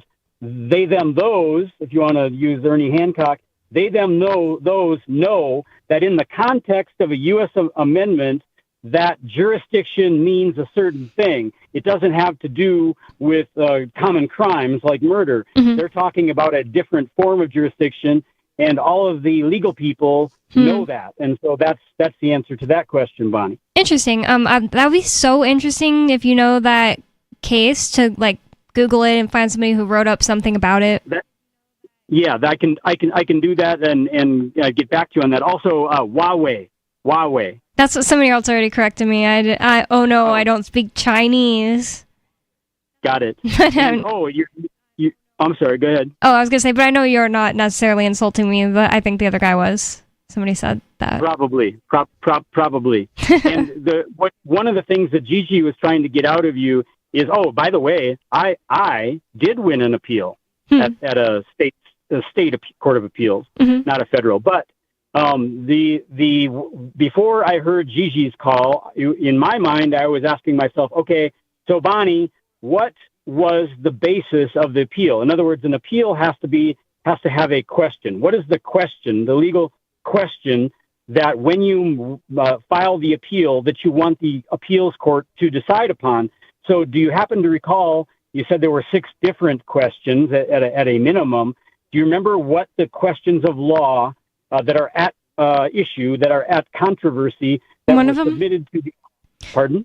Sorry, one of them that I remember is that, like, I'm not going to know it in the the exact terms that the lawyer put it in, but one of them is that for the running an unlicensed money transmitting business, and I think for the conspiracy, too, for that, it is that, well, could this possibly actually fall under the...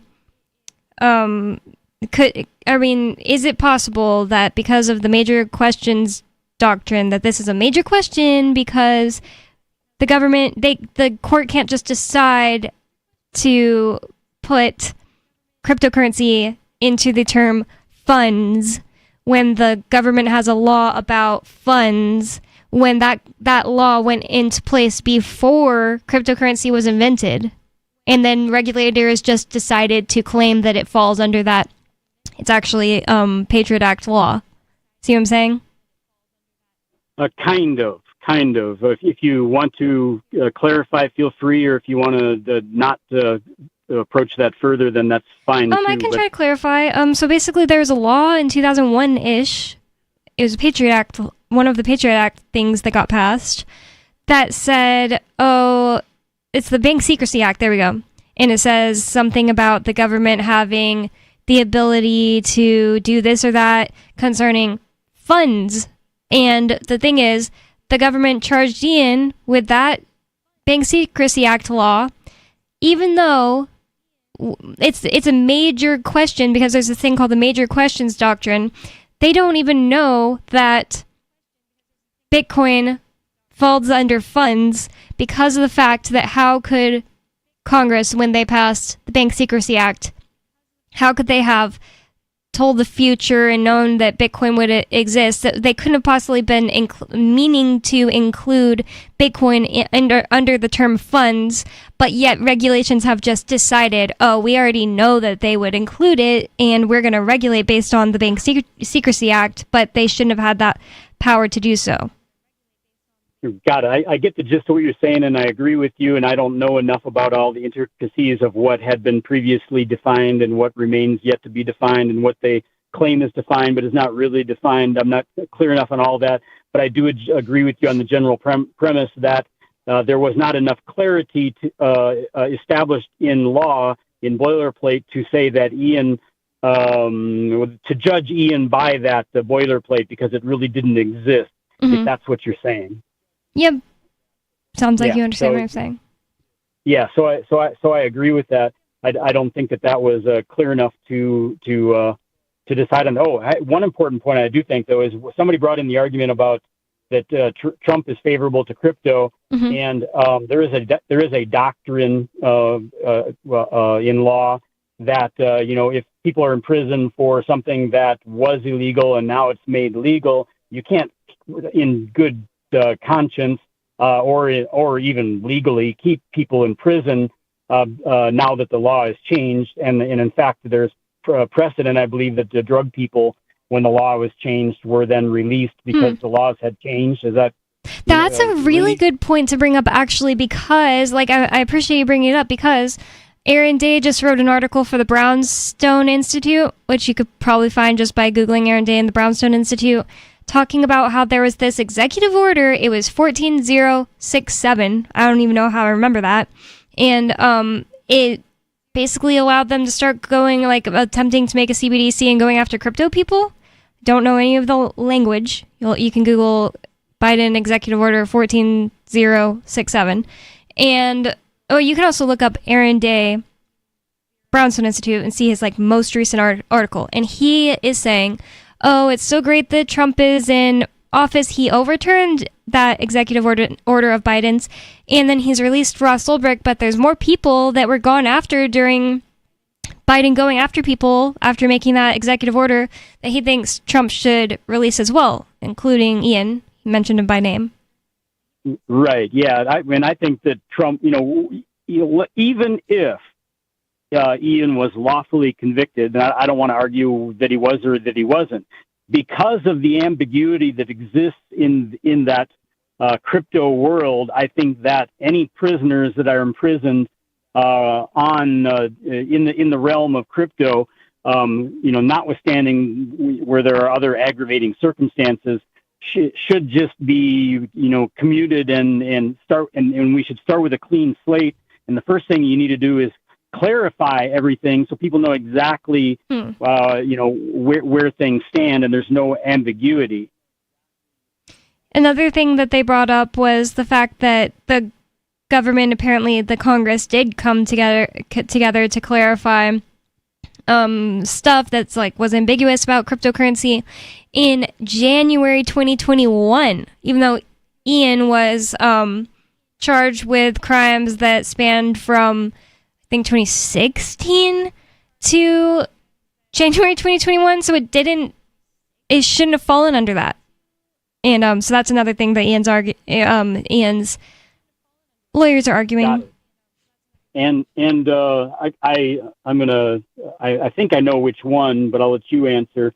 You said there was one charge that was not being contested in appeal, and I think I know what it might be, but can you tell me what that is? It was the conspiracy to launder money charge, and the only reason, believe it or not, because I can't freaking believe it, is that there wasn't enough room left on the appeal. Yep. Wow. What do you Ian's lawyers told him there's just not enough room left on the appeal, and then he learned later that he could have asked them to request to extend the room. But the thing is, Jacob Hornberger was saying, that makes no sense. All you do is delete some sentences from your other arguments and make it fit in there. I can't imagine why they wouldn't appeal all of them. And I believed until this Monday that he was appealing all of them. It's shocking. Right. I would agree with that. There must, by what you said, I deduced there must be some Court of Appeals rule number, whatever, that says that the format of the appeal must be limited to X number of pages or whatever. Mm-hmm. That's what the issue is. Yeah. Got it. Okay, yeah. So that's a ridiculous dog ate my homework explanation as far as I can see. Mm-hmm. So yeah, I would agree with Hornberger. Yep. Not that what I think matters, but I would. I didn't really want to necessarily bring the bad news on the show, but since you asked, and bad. I'm sorry. What is bad? What is bad about that Ian's not getting to appeal and can never change that? He can't go back and be like, "Oh wait, my lawyer didn't let me appeal this, and I didn't know, but I want to appeal it." He just can't appeal. Well, you can. Well, wait a minute. There's such a thing as ineffective assistance. That's what counsel. I asked. I asked about that. I asked Jacob Hornberger, and he said he doubts that would really fly, and he said that's always a last, oh man, I have nothing else going for me. Let me try to file this kind of thing. It's you'd probably get out of prison by the time they were done deciding that. Yeah, very insane. That actually would be true. Is that? But however, it would if successful, it would remove. It would remove a conviction, as opposed to if you don't include it in the appeal, that there's no chance that it would be eliminated through the appeals process. Yeah, so you'll just stay a felon. Yes. I think that's insane. I seriously sometimes think are all lawyers just completely part of the game and doing things to harm even their clients? I can't see any way that's not true. Yeah. Wait a minute, Chris 777. You can't argue what on appeal. So maybe he'll respond fast enough because that's an interesting point. I know you can't relitigate the case, but I don't think I presented any question in there that qualifies as relitigating the case. On appeal, you're not trying the facts again. You're trying the law. The appeals court judges on whether the law was properly applied, not whether the jury decided the case correctly based on the facts and the law. It's just a matter of whether you got due process, as you were talking about earlier. So, I don't know if you'll. I personally hope that the political winds changing puts Ian in a better position, and that I don't know, one way or another he gets to go home very soon. Jacob Hornberger said that the best possible outcome he can think is that, and it's far-fetched, but he said the best thing he can think of is that these judges look at the case and say, "Oh my God, this is such a screwed up trial that in the interest of justice, we're just going to either overstep, do more than what they're being asked to do and send everything back to a new trial, or, drop all the charges." And apparently they have the power to do that. Yeah. It would be nice if they would do something, to put it very generically. Mm-hmm. Very, very, very, very true. And one thing that Jacob Hornberger used ChatGPT to pull up was he asked about the past of all the judges. None of them are former prosecutors. So that's good. That is good. That's shocking that even just the fact that just 3 are not former prosecutors, because most judges it's shocking you can find 3 judges in America that aren't former prosecutors. Yeah. All 3 of Ian's in this appeal are not former prosecutors. One of them was they used to have their own private practice. The other ones are they were defense lawyers. But thank you for listening. It's been Free Talk Live. You can go to freetalklive.com for more.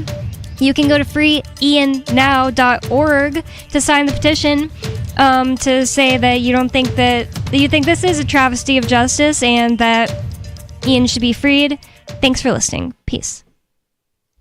I've been told no in many different ways. I give you an order and you're going to obey it. George, you can go this way. You can't do that and you have to leave here. You cannot bring signs into the rally. Walk with me. Well, I'm comfortable here, actually. Whoa.